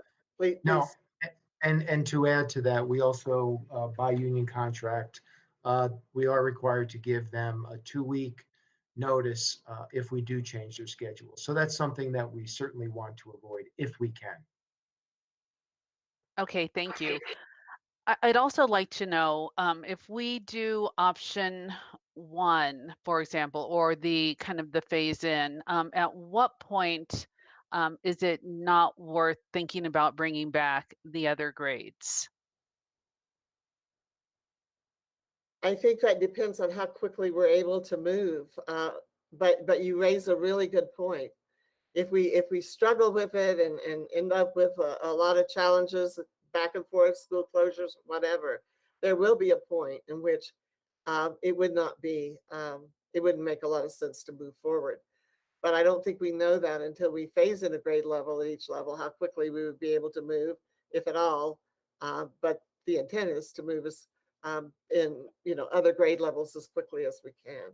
The state's idea of moving every 2 weeks initially, way back, was something they were proposing back in September. But as you know, they backed off of that. So unfortunately, and I don't know anyone else wants to take a stab at that. Probably the best person to maybe respond to that would be Renee. As I think through dates that are upcoming, March 12th is the end of the third quarter, and then we go into spring break. And so I think that probably, a date in there, I don't know if once we get into the fourth quarter, if we're not in person, I don't know how beneficial that would be at that point. And you would be talking about so few days. If you really start looking at the number of days that you would actually get to see a student sitting in the seat, that might be where we start kind of thinking about whether it's beneficial or not. Okay, so you said March 12th, correct? Around that? March 12th is the end of the quarter. Okay. Okay, thank you. Mm-hmm. In going through my questions here, so I'd also I did pose a question about, as we have looked at bringing back our students. I know that there are industries, not education related, but industries that have been going on, haven't skipped a beat during this whole COVID pandemic. And so I had asked that if there were any other industries besides education that we have looked at as far as best practices, if we are looking at bringing all the students back for the secondary students. So are we looking outside of our own industry or our own area to really see if there are best practices we can incorporate? I think we have looked, in terms of public health orders, we actually have looked and actually applied on several occasions the business model of what has been required for our businesses, and looked at that, for example, in terms of our district office functioning in the same way that businesses do. in terms of percentages of returning to work. I think that the rules and regulations that we are facing with students are just very, very different. Private industries set their own rules, and public entities do not. And so, a lot of those decisions, as you well know, are being made for us. Whereas in the private sector, some of those are their own individual decisions to make. However, through the pandemic, as you know, it's been one of the first times where some of those rules and regulations have been applied to businesses and industries, and they've not liked it very much. So, but I just personally, and any of the rest of you, chime in on that. I just don't think that the environment that we're working in is so restrictive and so prescriptive that it'd be very hard to apply what private sector companies are doing to a public sector situation that we find ourselves in. Does anyone else want to try a stab at that? And maybe I need to make myself, again, this is board member Coleman. I mean, I'm just wondering when it comes to, for example, manufacturing, where people are side by side and they have been doing this for a while. I'm just wondering if there are things that we have looked at that they've been able to do successfully to minimize the spread of this disease. And so that's kind of where I'm coming from, and just kind of wondering if there are good takeaways from other industries that we're able to implement to our benefit. Okay, thank you for that clarification. I think we have, and in fact, so much of what comes from CDC and who are leveled at businesses, and so we learn the successes that they've had through those two organizations. And but the other issue I think that is a little different is in some cases, it's very interesting. Some of those companies are paying people to get the vaccines. They're paying their employees to do that and are working to secure those in those states. We don't have that option right now here. The other thing that makes it a little different is they are adults rather than adults and children. And Dr. Cleveland, I would also add, so we're not really concerned about spread in the schools, right? I mean, we've found that the safety measures that we've put in place at the elementary school are working, they're effective. So those guidelines that we have in place, that would really be the ones that we would want to look at in other businesses. We found that what we're doing is working. The challenges that we've talked about, which would be really difficult to look at what other businesses or other organizations are doing, would be the contact tracing, because it's very specific as to what we're required to do. And we're bound by those guidelines. So we really couldn't look at another place unless they had the exact same guidelines that we have, and that they were running a massive amount of students through a building. But as far as like avoiding the spread, I think that the systems we have in place are working. And I think we've seen that at the elementary schools, and then we've seen that in the studies, such as the ones presented this evening. Thank you. So I had one other question, and there might be others that come up as a result of conversations. To the point that Beth made, I'm just curious, when we're dealing, and what I see and what I've read is that so much of what is students getting or people being exposed to COVID is within the schools is not a result of coming from the schools, it's from outside, just from what I'm reading, even just on a national level. And so is it appropriate to have some sort of how do we identify that? Or are there things, are you getting calls from families that are saying, or from parents, or anonymous calls, or how is that being handled? If it's not so much something that's happening within the schools, happening outside, knowing that there are gatherings and things like that, is this an issue with families or with the community members? And then are you hearing it here at the district level? Beth, you want to take that one, or? Sure. Yeah. I mean, we do. There's definitely folks that will call in and say that I heard such and such family had a positive case, and we follow up on every single one of those calls we get. We don't get a lot of people calling and giving us information that, you know, they saw a teacher out at a party or, you know, things like that. There's a lot of things we can't control, right? And there's only specific things we can control. But any call we get, we follow up definitely, because that's our duty to ensure that we're keeping our students and staff safe. So I think that kind of is what you were asking, Wynn. It is. Okay. Yeah, I'm just wondering, I mean, and I know that there's, you know, as I struggle with this, because I think, this is hard because I know that you can call and leave a message or something like that. And so I just, as much as I don't want it to be a tattling on people, my concern is kind of what happens outside of our schools and the exposure that it puts our students and staff in. So just trying to kind of get my head around that. So I did just want to say one other thing. And as always, I'm just concerned about the emotional well-being of our students. And I've done, in preparing for this evening, I have done I've spent a lot of time. One of those is talking to a very well-respected pediatrician whose wife is also a division chief for infectious diseases at one of the top children's hospitals. What he told me is that he is seeing more students or more children for emotional concerns than sick visit appointments.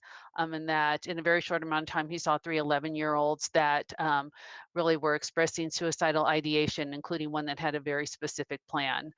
So again, I just need to stress my concern about really making sure that we're connected with these students, and that you know, what he said to me, he and his wife just said that they are very much in favor of just getting as quickly as possible students back in person. So I wanted to go ahead and just say that in my efforts to really understand this process and these options, that was something that he shared with me. So, but those are my questions at this point. And so thank you for answering the questions and for allowing me to pose them. Thank you, Board Member Coleman. A couple of questions. So on that little checkbox of what we have and what we don't have, I noticed both Cleveland and Rio Rancho High School, they're low on PPE. So as far as if we put in, so say we phased in, do we have enough PPE to cover those individuals? Say we just put in the seniors and the 6th graders, do we have enough? And how long is it going to take to get the sufficient supply that we need at those schools? I think that we have enough. The reason that they hadn't ordered it is, you know, for a long time, we thought the phase in was going to be middle school and then high school. And so we were making sure that elementary had what they needed. And then the high school wanted to make sure middle school had. So I don't think, and Mike Baker can confirm this, but I don't think that that's going to be an issue. It's just that we got the toolkit and the guidance on the 26th, and the next week we went out to start seeing where everybody was at. So they had a plan in place to order it. The order hadn't gone in. Yes, President Galbraith, Dr. Cleveland, members of the board, just to add to that, essentially we have in the school district, we have 2 stockpiles of PPE, one at the school sites, which they can immediately disperse. The second stockpile is in our warehouse at district office. I believe everything that the schools do need to order that we do have in the warehouse. If we don't, we will go ahead and order that. Typically, it's the N95s that are difficult to obtain because they are in such great demand at the healthcare facilities. But essentially, we should have, and I believe very strongly that we do have sufficient supplies of PPE. Okay. Yeah, and I think that's what we're seeing, you know, Lynn was asking about other industries, but I think we see with our healthcare workers and not that everything has been perfectly safe there, but I know in, you know, a lot of our hospitals, as long as they're wearing, if, you know, their proper PPE when they come into contact with that, they are okay. You know, we have COVID nurses who have not gotten COVID because they're wearing those N95s. And so I do think that's really important that we have those available for our teachers if they need them. One other question too, as far as like, what's the best practices with our nurses? Can we have just one RN at a site? Not that we have all the staffing needs that we need anyway, but can we have just one RN at a site who is, you know, who has all the gear on, her N95 or his N95, depending on who it is, and then have assistants that are working with them to work with those, you know, to work with whatever other students in cases that come in, or do we need to have multiple RNs at these sites? What is the best practice there? Maybe Joe knows better. I don't know if Joe's on.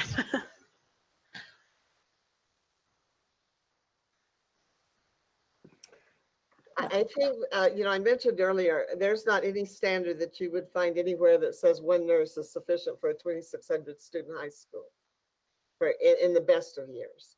So, but you do have a situation, and it's already developing. They're trying to handle the care room and the problems related to that. But what about all the other things that nurses do for kids? What about the eye screenings? What about, I mean, all of the other duties and responsibilities? So it's you know, during this COVID time, it's, in my opinion, one is not sufficient for 1,000 student elementary school, or it's not sufficient for 1,000 student middle school. Probably the best thing in dealing with that, though, would be a pool of nurses that could be used or dispatched as needed, because I think it'll be very hard to find 20 more nurses that are going to come and work for us, to put a second one in every building. But would they remain busy? Yes, they would. And there's just, you know, some of our children, I think we forget, especially some of our highest need children, our nurses are the only health care they get. They don't get any other. So they deal with lots of different things, not just COVID. And I think they're feeling very, you know, that they have a pretty heavy schedule. I don't know, I'm going to check if Joe Sanchez is on tonight, or Tana Burgos, if either of them are on and want to respond. But I do believe we need more nursing services than what we have right now. Dr. Cleveland, if I can address that, President Galbraith, Sure. for elementary, what we've learned is that if a nurse has an N95 mask and a face shield, they won't be considered a close contact. But usually they dress up for that when they go into the care room. So care room students who have symptoms typically don't come directly into the nurse's office. They're taken to the care room. And then our nurses put on the N95 mask and the shield so that they're not considered a close contact. So when we've had to quarantine nurses, it's been in other situations, like they were around a staff member who ended up testing positive and they didn't know. Maybe the staff member was asymptomatic. Kids that come into the nurse's office come in only if they're not experiencing symptoms. So that has helped us in elementary school, but the quarantines have come in when they've come in contact with people they didn't know had symptoms. So that's one way we've tried to protect them. Okay, perfect. That answers more questions that were in my mind. So that's perfect. Thank you. I appreciate that. So I'll probably have more too. I'm going to go over to Catherine Cullen and give her a chance to kind of work through her things. Well, actually, thank you.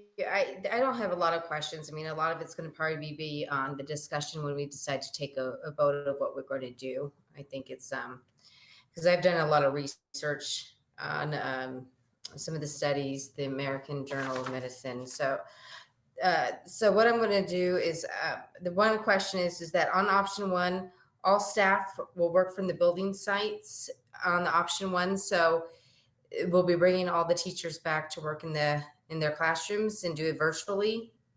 That's correct. Okay. So, and then the other item,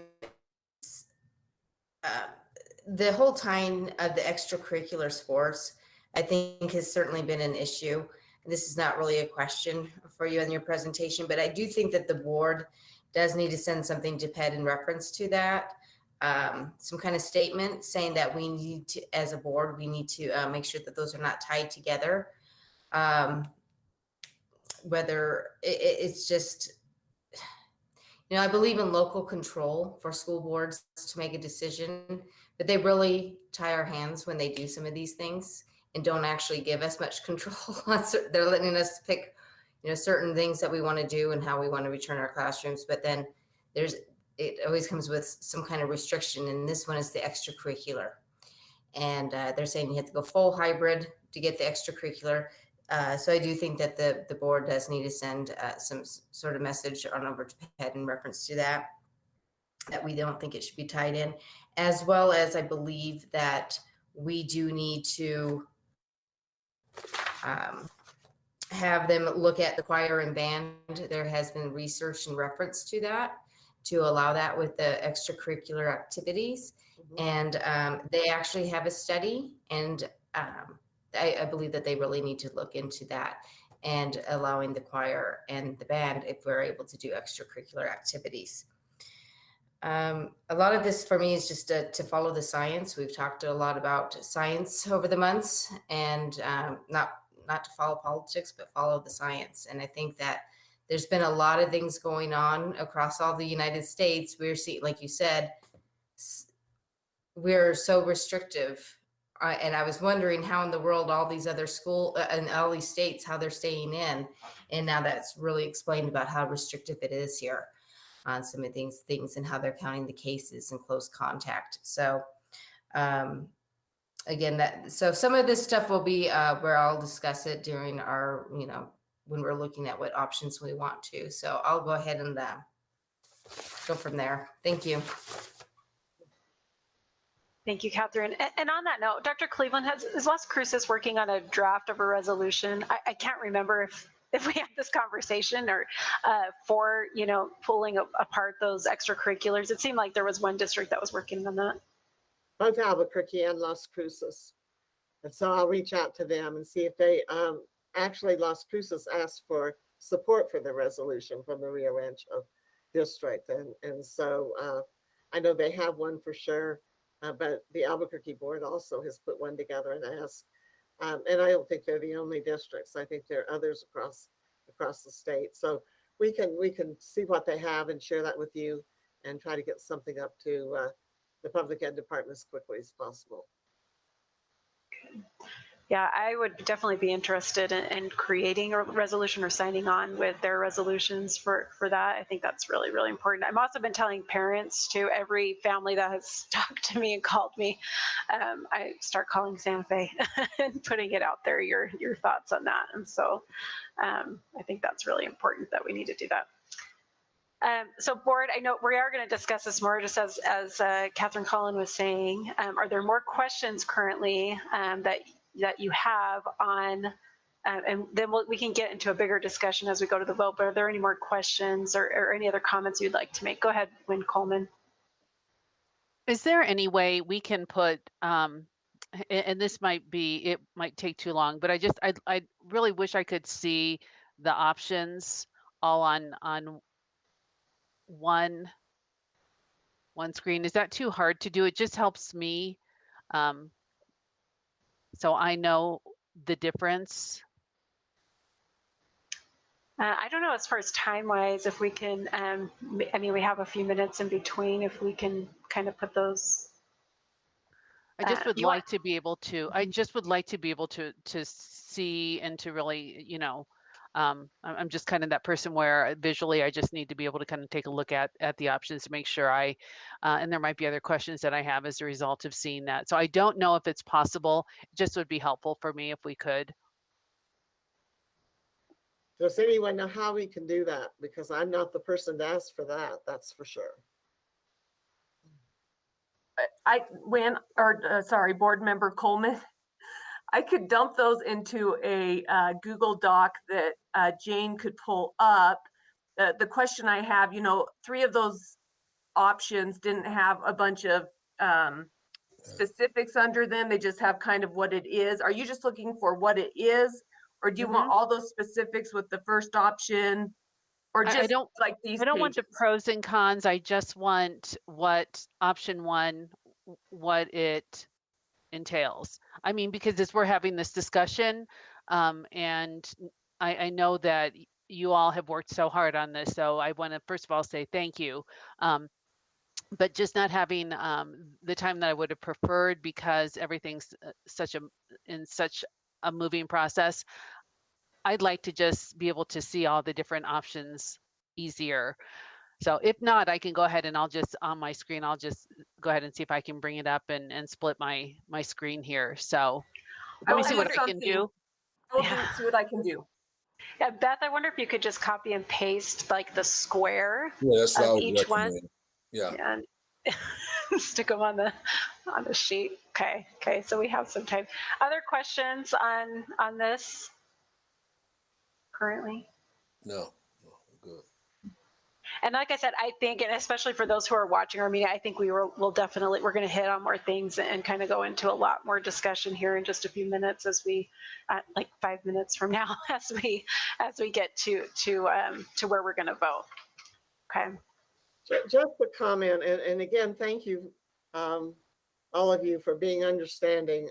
But for the community, though, what I hope people will know is that we got this not very long ago, and then midweek last week it all changed again. So we know that's really hard for you to be able to look at those things and those changes. It isn't any more fun for the staff who had to work all weekend to try to make that get it together.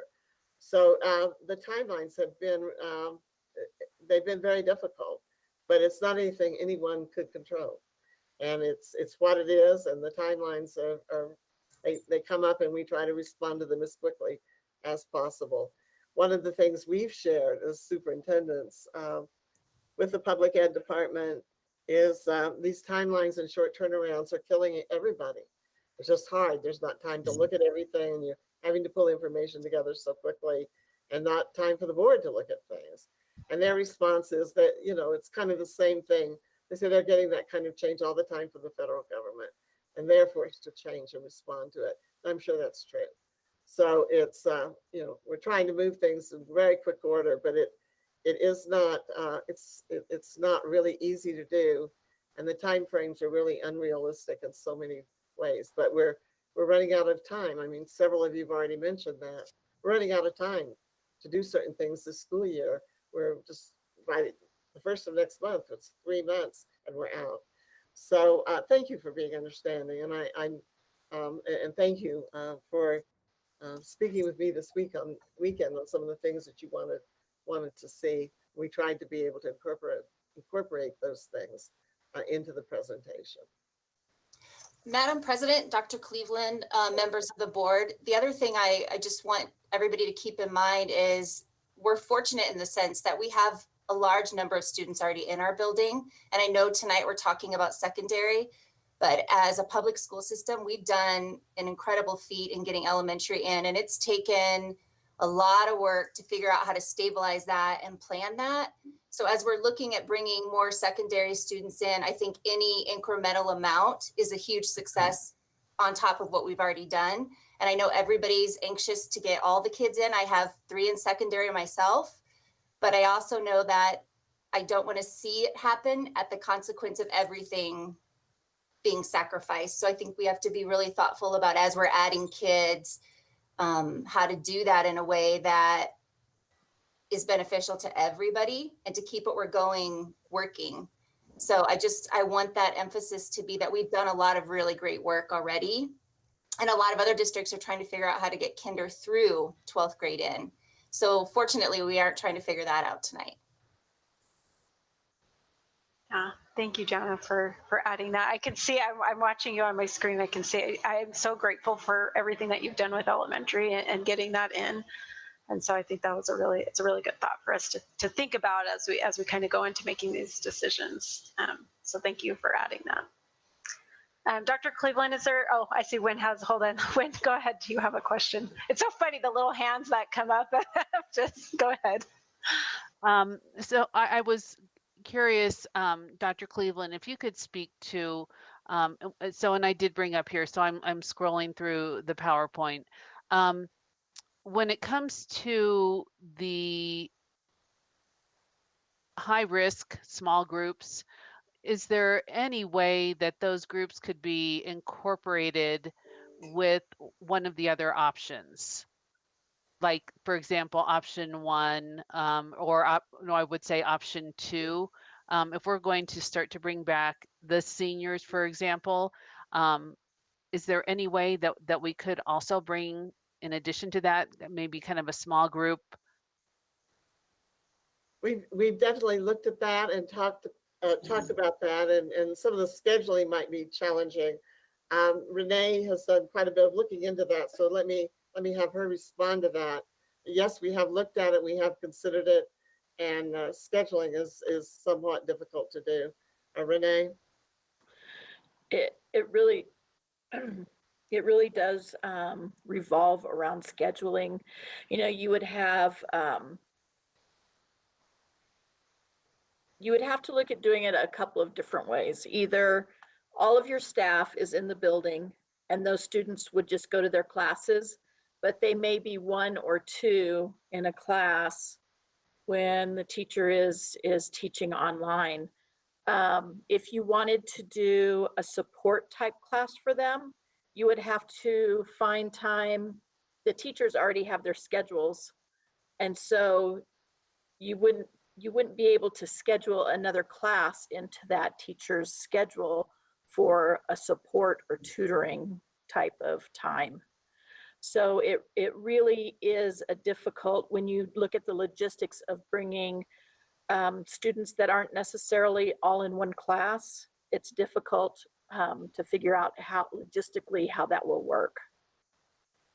The districts that are doing that right now, and there are some that are doing that, have accomplished it by hiring more staff.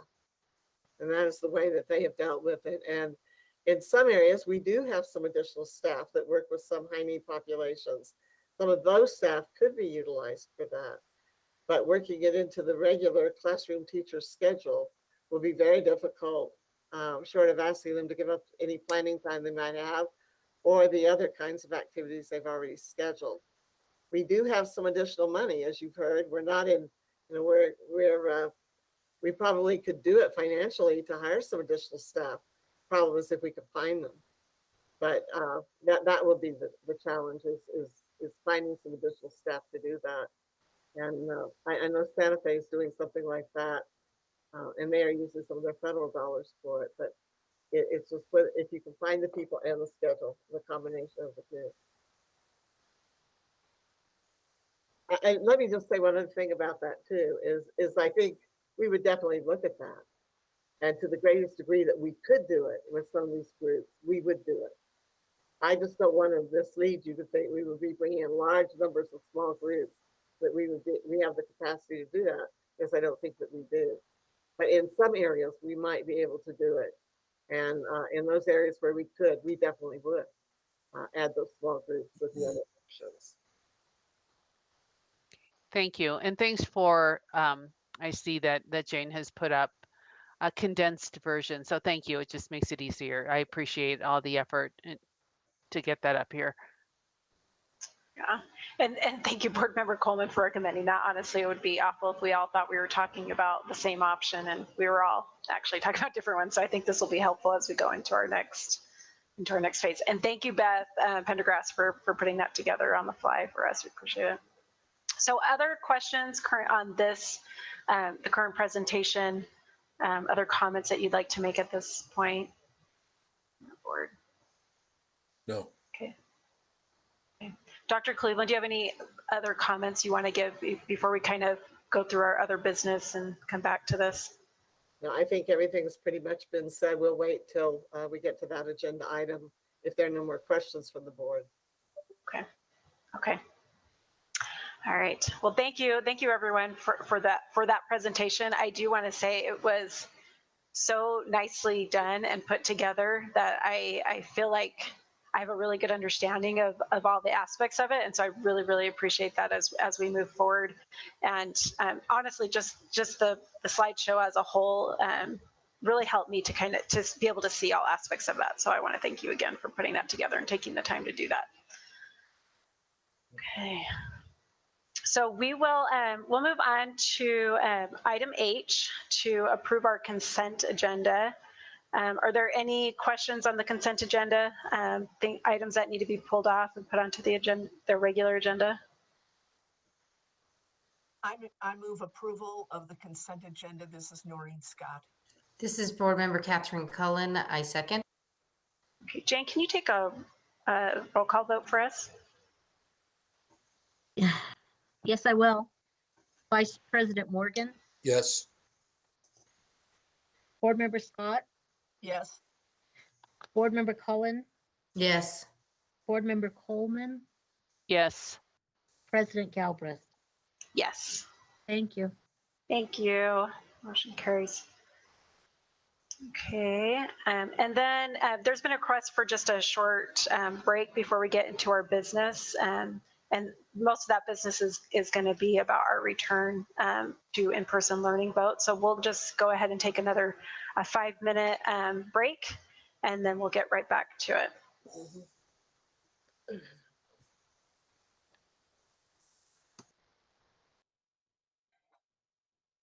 Well, Jane, I thank you for your heater. It's getting cold next to this window, so I do appreciate your heater. All right.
everyone on the board make it back. Noreen, are you back with us?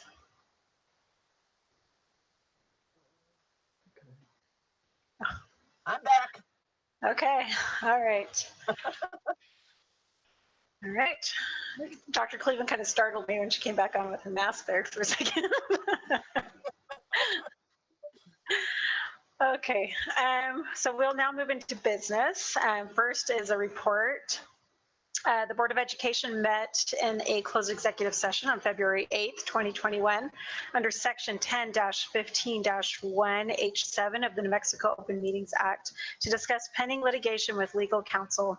The matters discussed in the closed meeting were limited only to those specified in the notice of a separate closed meeting. For our next item, we have to consider the approval of the January 25th, 2021 unapproved board minutes. Are there any changes that needed to take place on the January 25th board minutes? This is Secretary Noreen Scott. I move approval of the minutes. This is Board Member Catherine. Second. Okay, we have a motion and a second. Jane, can you take a roll call vote for us on this? Yes, I will. Vice President Morgan, Yes. Secretary Scott, Yes. Board Member Cullen, Yes. Board Member Coleman, Yes. President Galbraith. Yes. Thank you. Okay, thank you. Motion carries. Okay, and now back to it. So our third item is to consider return to in-person learning for secondary students. And this is a discussion action. I have down on my page that Carl and Renee, Carl Leppelman, our Chief Academic Officer, and Renee Saucedo, our School Improvement Officer, are going to present. Are you guys going to present, or should we just get into the discussion? There's nothing else we're planning to present. We have presented everything that we plan to present. And so at this point, it is discussion, answering any questions, clarifying anything the board might want information about. Okay, perfect. That's what I thought. I just wanted to make sure before we started going into it that I had that down correctly. Thank you. Okay, Catherine Cullen has her hand raised, so we'll go ahead and start with Board Member Catherine Cullen. I have a couple other things, but just a real quick question in reference to, had somebody bring it up and I had it in my notes. Independence High School, how will that look for if you go hybrid for Independence, the phase in, because it is such an open school. It's very open, and I think basically juniors and seniors, most of them. When, excuse me, when we visited Independence last week, we talked about putting up barriers like we have in the cafeterias in some of those open spaces, both at Independence and at Cyber. In talking to Dr. Carly, Independence is on a very different schedule. They double block. And so she actually requested that her students, should we vote to go back in person, not start until March 15th, which is after the quarter, because that's a whole new class for them. Mm-hmm. So, and she has it worked out. She's looking at options right now where there are only 7 students in a class. So she really has been able to look at some different options. So hers doesn't look exactly like the comprehensives. She's working on changing it up so it does work with the alternative with her school. Okay. All right. Thank you. You bet. Okay, thank you. Catherine, do you want to add more? You want to get us started since you're already unmuted? Well, you were a moment ago on our discussion. On your thoughts? Well, I have a lot of thoughts, but I'd kind of like to see where some other people might be going, where their thoughts are, what options that they're looking at. Okay, I'll go ahead and get us started just as I'm looking through things and then kind of, I think it would be good when if there are specific options that all of us are just looking at, that we are, we can take some off the table possibly. and maybe not. So maybe you're still looking at all of them. Personally, I am looking at option one and option two, the two recommended options. And so I kind of want to go through it and just see, and maybe you are still looking at those other ones, but if we can kind of maybe possibly narrow it down just to get us started. Maybe that's not possible quite yet. Maybe I'm jumping the gun, but let me ask that question. Noreen, Scott, do you have any specific options that you're kind of pulled toward right now? I'm leaning toward option one, and I'm leaning toward option one because I think it's critical that we get our students back, but we want to do it thoughtfully and safely. And that option appears to give us a pathway forward in a logical way. So I'm leaning toward one. So I'll just put that out there, Amanda. This is our President Galbraith, sorry. Option one is for me. So I have a lot of talking points in reference to option one. Okay. How about Board Member Coleman? I am in favor of option one with the caveat that we do really take a look at the high risk small groups, that there is something in place. And that's coming from, I mean, I'm hearing firsthand the importance of some of these students that we run the potential of losing in more ways than I'd even like to think about. And I'm not comfortable only doing one without looking at some way to bring them back and get them reconnected. Thank you, Board Member Coleman. And then Jeffrey Morgan, Vice President Morgan. Yeah, I like option one as well. Okay.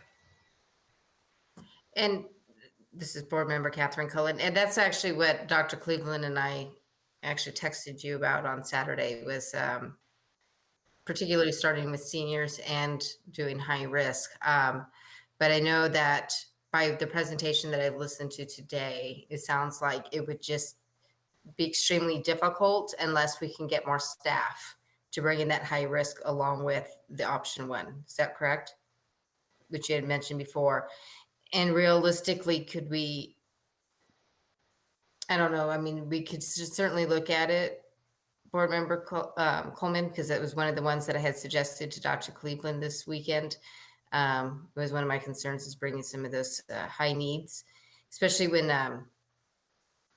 you know, with the Yazzie Martinez lawsuit that addresses a lot of those type issues that we really need to, anybody that might be high risk coming back in, and we're part of that lawsuit. But I don't know how we can overcome that as well. So that was.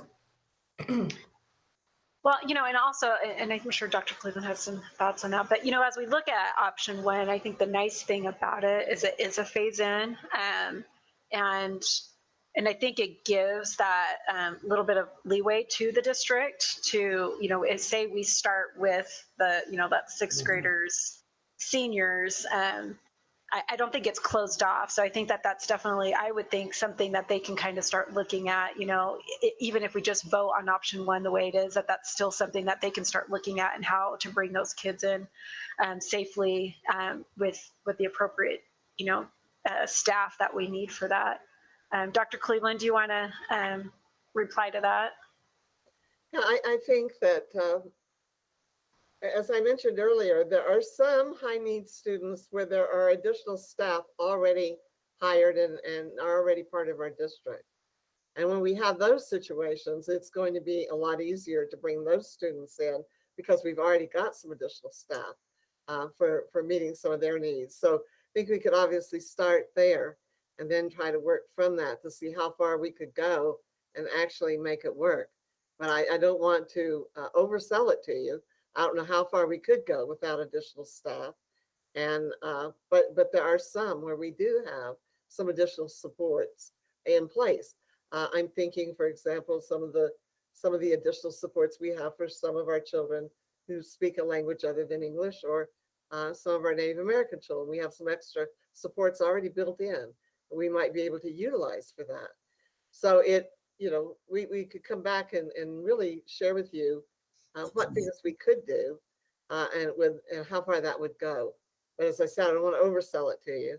that we're going to be able to meet the needs of all of our at-risk students and put them all in small groups of 5, because I really honestly don't think we can do that. And I know that Renee's looked at it very carefully, and I'm not speaking for you, Renee, so jump on if you want to say anything, but I think if she looked at the ability of the complexity of schedules that she shared with you last week, there would really be some challenges, as if it was more than a select few. So Renee, you want to add anything additionally to that? But I do believe we can do some small groups. So I want you to hear that.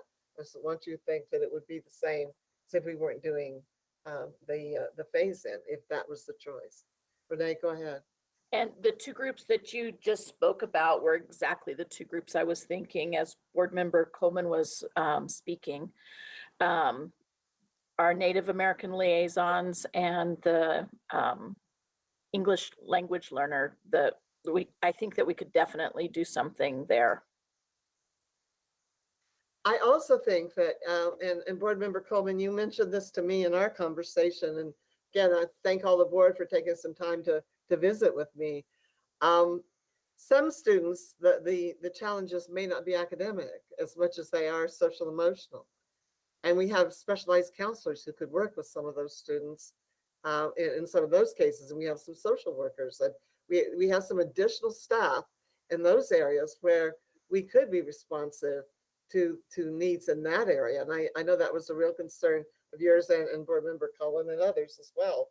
So in that area, we're not looking at academic small group, but looking at some of the social emotional things, we do have some additional staff and could do some things in that area as well. Go ahead. Yes, and thank you so much, and thank you for hearing my concern about that. And so now, after having that discussion, I still do feel that option 1 is my preference. What I would ask, because I think that this sets the stage for maybe the next meeting, kind of talking about what those options and what is available for those more kind of at-risk groups, and kind of what we could do. And so I would be open to that. So thank you so much for hearing me on that. Okay, thank you, Board Member Coleman. And I agree with that. I think all of us, I see, I have children in the district. I see the toll that it's taken on my own children's mental health. And as I've said before, I'm home working, and my husband's home working, and it's been, anyway. And I know they're not in these high risk, but I think all of our students they're dealing with just, they don't know how to deal with what's happening. I don't know how to deal with what's happening. And so I think we definitely need to make sure that we're keeping that in mind for all of our students as we kind of go into this. I know that all of us have received, messages from individuals from the Rape Crisis Center and things like that. And I know that has weighed heavily on my mind as we go through and in making these decisions. So Catherine Cullen. Thank you. So I am very grateful at how well we work together as a board, and hearing that we're all kind of on the same page, even though none of us, we haven't talked to each other, but I'm just really so glad that, because I have a whole 2 pages of persuasive arguments, and as well as quite a few documents that I've looked at, and I'll be happy to prepare the motion when it comes to that. But I do definitely want to see that some of that come back, and I really like to hear about having some of those social workers working with that group as well. I think that is a really need, and that's really thinking outside the box. So I really do appreciate that. And the only other thing is, I think with the co-curricular and the choir and the band, we really just need to look at that and get that letter out, because obviously if we choose the option 1 when we vote on it, I think, and we won't be able to get back to sports, which I agree with you, Dr. Cleveland. I'm not sure who they're all going to play, because right now Las Cruces is still trying to get some more information. APS is still waiting for more information. I think it's volunteer right now at Santa Fe Public Schools. And so they're going to have to look at what they're going to do with the extracurricular.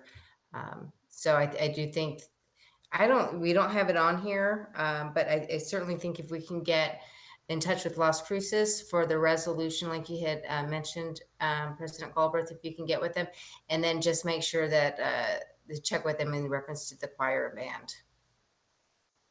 I could certainly do that. I have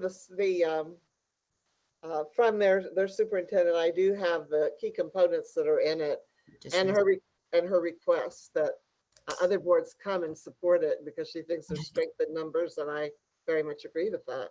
So I will, but I'll see if I can get the specific resolution, get that out to you all right away. And I know Kurt wants to talk too. Yeah. Yep. Mr. Schmidt. Madam President, Dr. Cleveland, members of the board, just to clarify, and thank you, Board Member Cullen, for bringing this issue up about the band and choir and the study, the scientific study that's been going on for several months. Just to clarify, it's not band and choir in their co-curricular capacity. It's band and choir during the school day. They will not be allowed to play during the school day, effectively cutting their playing time and singing time in half. So I just want to clarify that issue. Thank you for clarifying that. So they can't even do it during the school day, not even after. Okay. Yeah, and from what I've seen, that's even including outside. Is that correct, Mr. Schmidt? That they have to they still can't do those things even in an outside atmosphere. Yeah, the language for band and choir is very strict. It says in-person playing of wind instruments and singing is prohibited at this time, even outside. It's just anytime in the school setting. However, orchestra and percussion instruments are allowed, but band and choir, wind instruments and singing are completely forbidden at this point. I guess I had imagined that you could have gone outside, spread out, and been able to do it, but can't even do that. Okay, for classroom. All right, thank you. And Mr. Schmidt, have you seen any? So that I'm talking about that. Is that not true, Kurt? That are concerned about the after-school programs as well, but they are focusing primarily initially on the classroom experience, and then looking to that, or is that not what you're hearing? Because that's kind of what I've heard is concerns also about the extracurricular component as well as the classroom. I missed the first part of your question, but I think I understand it. So band and choir are not allowed to meet during the school day, play and sing, nor can they do anything co-curricularly outside the school day. Just any time students meet at a school site or so forth, they're not allowed to play or sing. And I believe there are parents challenging both of those. Word is out, and yeah, again, there's a scientific study being conducted by NFHS, solid science. And if I could remark on that just quickly, that study has been going on for several months. To date, and this is anecdotal, but no program that has used those mitigation techniques in colleges and high schools there's been absolutely no indication of any spread using those mitigation techniques. So it's a very thorough study. I can send it to you all if you'd like to see it. There's also some videos attending where it explains the science behind it. Thank you for sharing that. And I know I haven't read the full study. I have read, just the kind of the summaries of all of them. And so I appreciate you talking more about that though. Okay, anything else for Mr. Schmidt while he's on? Anyone else have any other questions for him? He just keeps trying to get away. Okay. I think you're good. Thank you, Mr. Schmidt. I appreciate it. Thank you for coming and clarifying on a lot of that. So I appreciate that. Yeah, I do too. Okay, and you know, I don't want you to feel like you can't make any of your other comments, just because we all seem to, you know, kind of, you know, I think we're all on the same page, which I too am so grateful for, as we move forward. But if there are comments too that you would just like to make, in general, as we kind of go into the vote tonight, you are welcome to make those comments as well. Secretary Scott, looks like you might have something you'd like to say. Yeah, I would like to urge us strongly to use cameras for our in-person class so that our students can be watching it at home and it would be a simultaneous education. I'm doing that in a lot of professional trainings, and it works very well. Then people are able, who are not in the classroom, are able to raise their hand. They're able to join the chat with questions, and it's really working out well. And oftentimes a student is assigned to read the chat and raise the question in person. So it would really give us a little more depth to our classroom and would allow our students more face time with their teachers.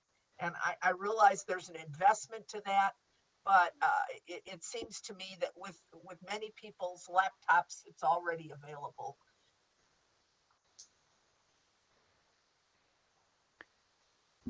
If I may, this is Board Member Coleman. Just clarification: is that what it is when it says teachers will teach virtual and hybrid students simultaneously? Is that what is going to be happening? It will be, go ahead, Renee. Yes, that's what we're looking at doing right now. Well, and I think before if we can't get set up quite there, we still do, which I like, because you kind of brought that up, that we still have that afternoon learning time where if we're not quite set up for that right off the bat, they can at least still meet with those students possibly during that afternoon time, where they can do that.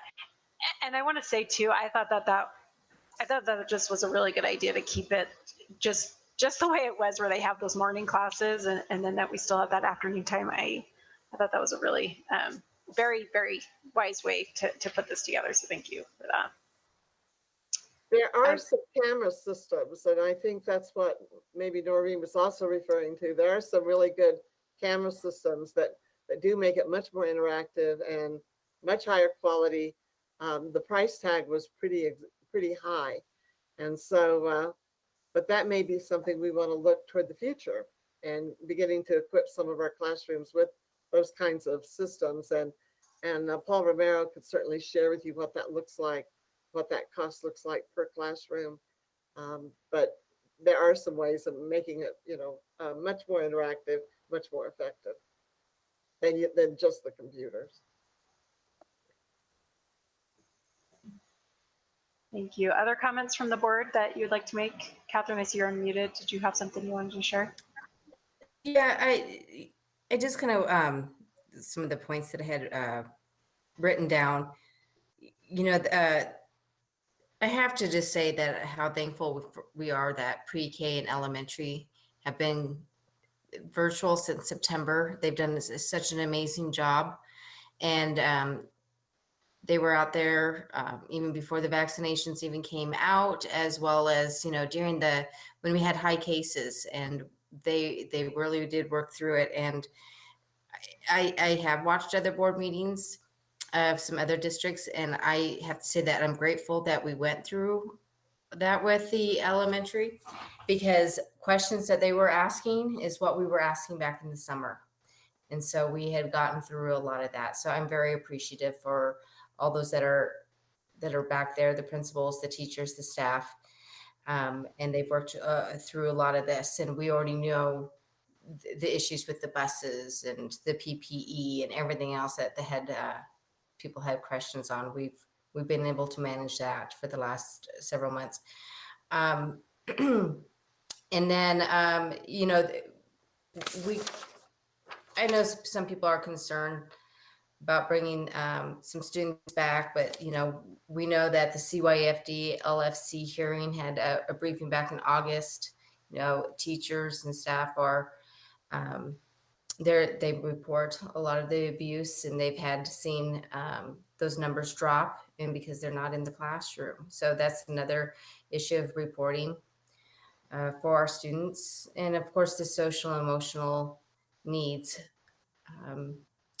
You know, we've heard the concerns, but we know that we want to have the students back in, and I'm so grateful for Dr. Cleveland talking with us and, you know, spending that time with me on the phone on Friday, addressing some of my concerns and kind of what some of my thoughts were, and then as well as taking some texts from me on Saturday. So I'm very appreciative that you guys have all heard what we were saying to you, and then Renee and your staff and everybody that has been working on this. I know that they've worked on it throughout the whole entire weekend too. We were getting it up to I think we received our copy about 3:41 or something like that. So I know you guys were putting it together and getting ready to present, and I was grateful to even get it a little bit in advance so I can see where you were, because I wasn't quite sure what the options were going to be until I received that. So I had everything prepared because I wasn't sure what way we were gonna, what we were actually looking at. So thank you. Board Member Wynn Coleman. Thank you. And I would like to encourage, I'm not sure exactly what type of debriefing will be done depending on what we vote on, but I would request that as the district moves forward, that we just make sure that we're really incorporating all different groups in this process. And so if we haven't already, I'm hoping that we might really kind of take a look at incorporating maybe a family or students, or just to really kind of see how this is working and how to move forward with that. That would just be my request. I could respond to one thing with that. We are calling our reentry committees back together as we're looking at revising the plan now. And so those committees worked very effectively as we got ready in the fall to reopen. So they will be reconvening. Renee Saucedo and Suzanne Wynn will be taking the leadership role on the Teaching and Learning Committee that was chaired by Luana Coleman. So they will take on that, and then the others will stay the same. Paul Romero will stay with the IT, and Tana Burgos will stay with the student services, and Sal Maniaci will stay with the security. And so we've got the teams. They're well balanced. They are representative across the district, and we did have parent and community members that were part of that. And so we will be bringing those committees back together. We've already met. The executive directors that our chairs are moving forward to get proposals to bring back to cabinet. So and we did emphasize the need to include the community members that were on the original and bring them back into the process once again. And this is Board Member Coleman. I hope that we would really give some consideration to giving our students a voice, whether it be in those committees, or, as I know we had talked at some point about kind of even getting them involved with our board meetings. But I'm requesting that we also get the chance to hear from them in this process. We talked about that as well, and we certainly are looking at that. I will tell you one of the concerns that was raised, a concern that I have is, and sometimes when these issues are so volatile and people have such strong feelings, we really want to be sure we get the input, but we also don't want to make them targets. And so, and we have actually seen that in some other districts where students who took some strong stands, whatever, ended up being targeted. So we want to be sure that we can do that safely and include that, but not make them a target for other angry people. That's a really sad comment on where we are right now, I think, as a society and a community, because we do need their voice. And but we also want to be very careful that we don't put them in a difficult situation as well. And I believe that there probably are ways that we could really get their input without maybe putting them in those circumstances. But I really would. It would be helpful for me to really get the chance to kind of hear from them also, in addition to parents and community members. So thank you. Thank you, Wen Coleman. Catherine Cullen? It is 9:40 or 9:43 p.m. I'm ready to make a motion. Okay. Is anybody, if nobody's opposed? I'm not opposed. Did you go it? Okay, this is Board Member Catherine Cullen. I make a motion to approve option 1, phase and hybrid, starting February 22nd, 2021, and where we can bring high risk groups where available. I'm trying to think how I want to say that. Where when available or able. How do I want to say that? You can make an amendment on with that. So, okay, that would be my motion. Okay. This is Secretary Noreen Scott, and I will second that motion. And I think the way we want to say it is that we would like to ask the administration to bring the small group students with disabilities phase in as quickly as possible. At risk. It would be actually hybrid. At risk. I'm sorry, Yeah. at risk. Yeah. Yeah. Thank you, Okay. Jeff. Okay, thank you both. So we have a motion, we have a second. Is there, Dr. Cleveland, do you recommend approval? I recommend approval, and thanks to everybody for your willingness to provide some input into it. And I talked to some of you, one of you on Friday, a couple of you on Saturday, one on Sunday, and then I've got Mr. Morgan today, because I wasn't going to call him during Super Bowl. So Thank you. yeah, I knew you would appreciate that. Okay, thank you. Thank you all, and thank you, Dr. Cleveland. Jane, can you take a roll call vote for us on this? Yes, I will. Vice President Morgan, Yes. Secretary Scott, Yes. Board Member Cullen, Yes. Board Member Coleman, Yes. President Galbraith. Yes. Thank you. Thank you. Motion carries 5-0. Very much appreciate all the hard work that went into this meeting tonight. And also thank you to the board. If you're like me, I haven't actually slept in days. I keep waking up at 2 o'clock in the morning just in anxiety on everyone's account, on our teachers' account, on our students' account, and everything. And so I'm hoping that maybe I can sleep. We'll see tonight. We have a couple of hands raised. Noreen Scott, did you have some? Yes, I just wanted to say that none of us made this decision without a great deal of thought and caring for our entire staff, and especially for our teachers. And I do think it's critical that we, as far as we can, for everyone who wants to be vaccinated. And I really hope that the 2 union presidents that we saw today will carry that message to Santa Fe in a forceful way. And I would urge all of us to be called to Santa Fe and speaking out as strongly as we can, because we need to be back in face-to-face school, but we also want everyone to be safe in that. So those are my comments. Thank you, Secretary Scott. And Catherine Cullen? Oh, I didn't even know my hand was up, but I'd be happy to say something. And I agree with Noreen.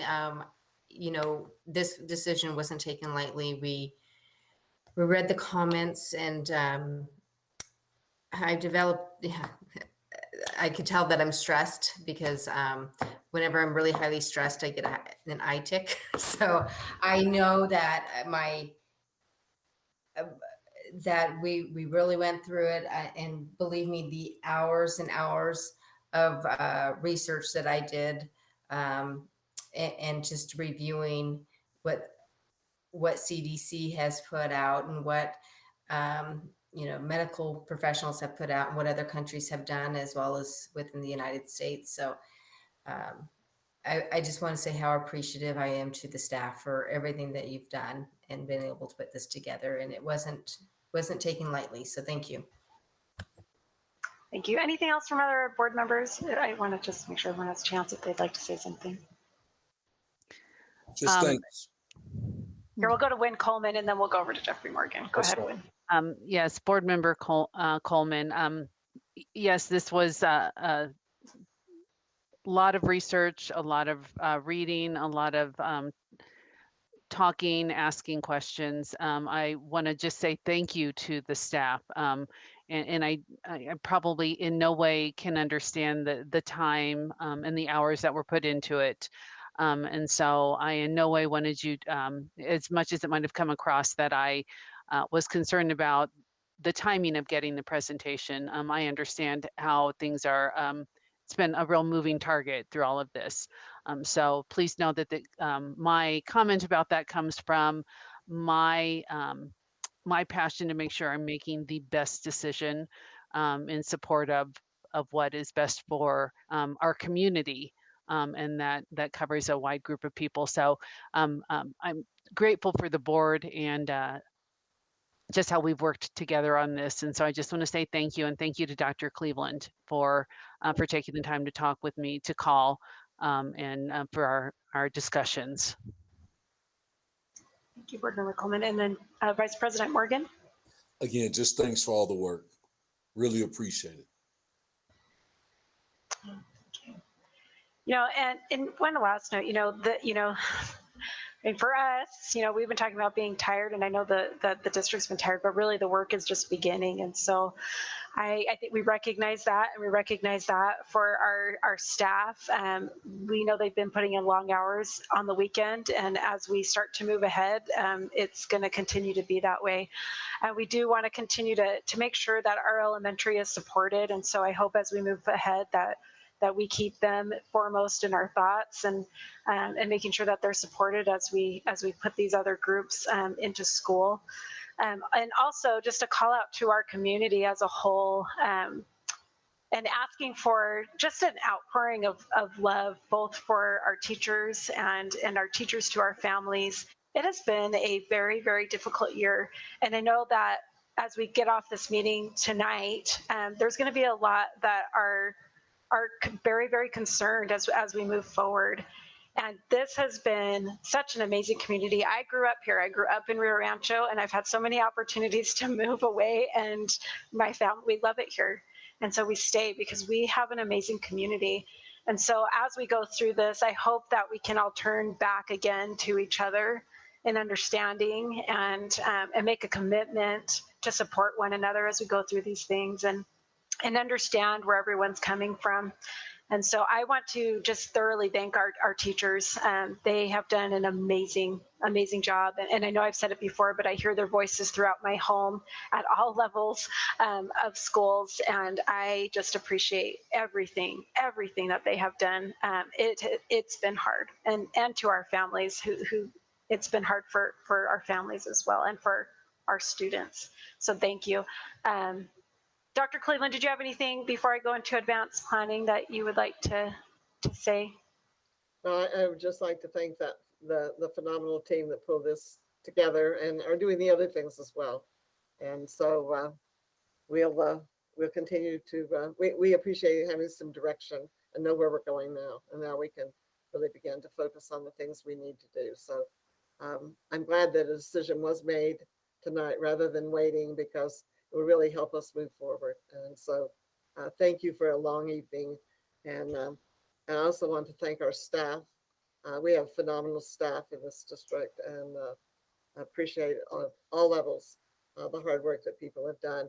This has been the hardest year ever for our staff. And I know it's not been an easy thing for the board either. So thank you, and but thanks to all of the staff who make this such a good place to work and to teach and to learn. Thank you, Dr. Cleveland. Thank you, everyone. Noreen, I'm guessing you just didn't unraise your hand. Are you good? She's good. Okay. Okay. Just want to check. Okay. Moving into to our advanced planning. So for our advanced planning, we have February 9th, 2021, our parent university at 5:30. February 10th through the 13th is the 2021 NMS BA 2021 Board Institute. You can find that on your calendar, and there's been multiple emails that have come out from New Mexico school boards on that. And then February 22nd, 2021 is our next regular board meeting at 5:30 p.m. And so with that, our meeting's adjourned tonight. Thank you all so much for everything. Appreciate it. Thank you. Great job. All right, All girls, right. thank you. Thank you. Thank you. Thank you, Renee, for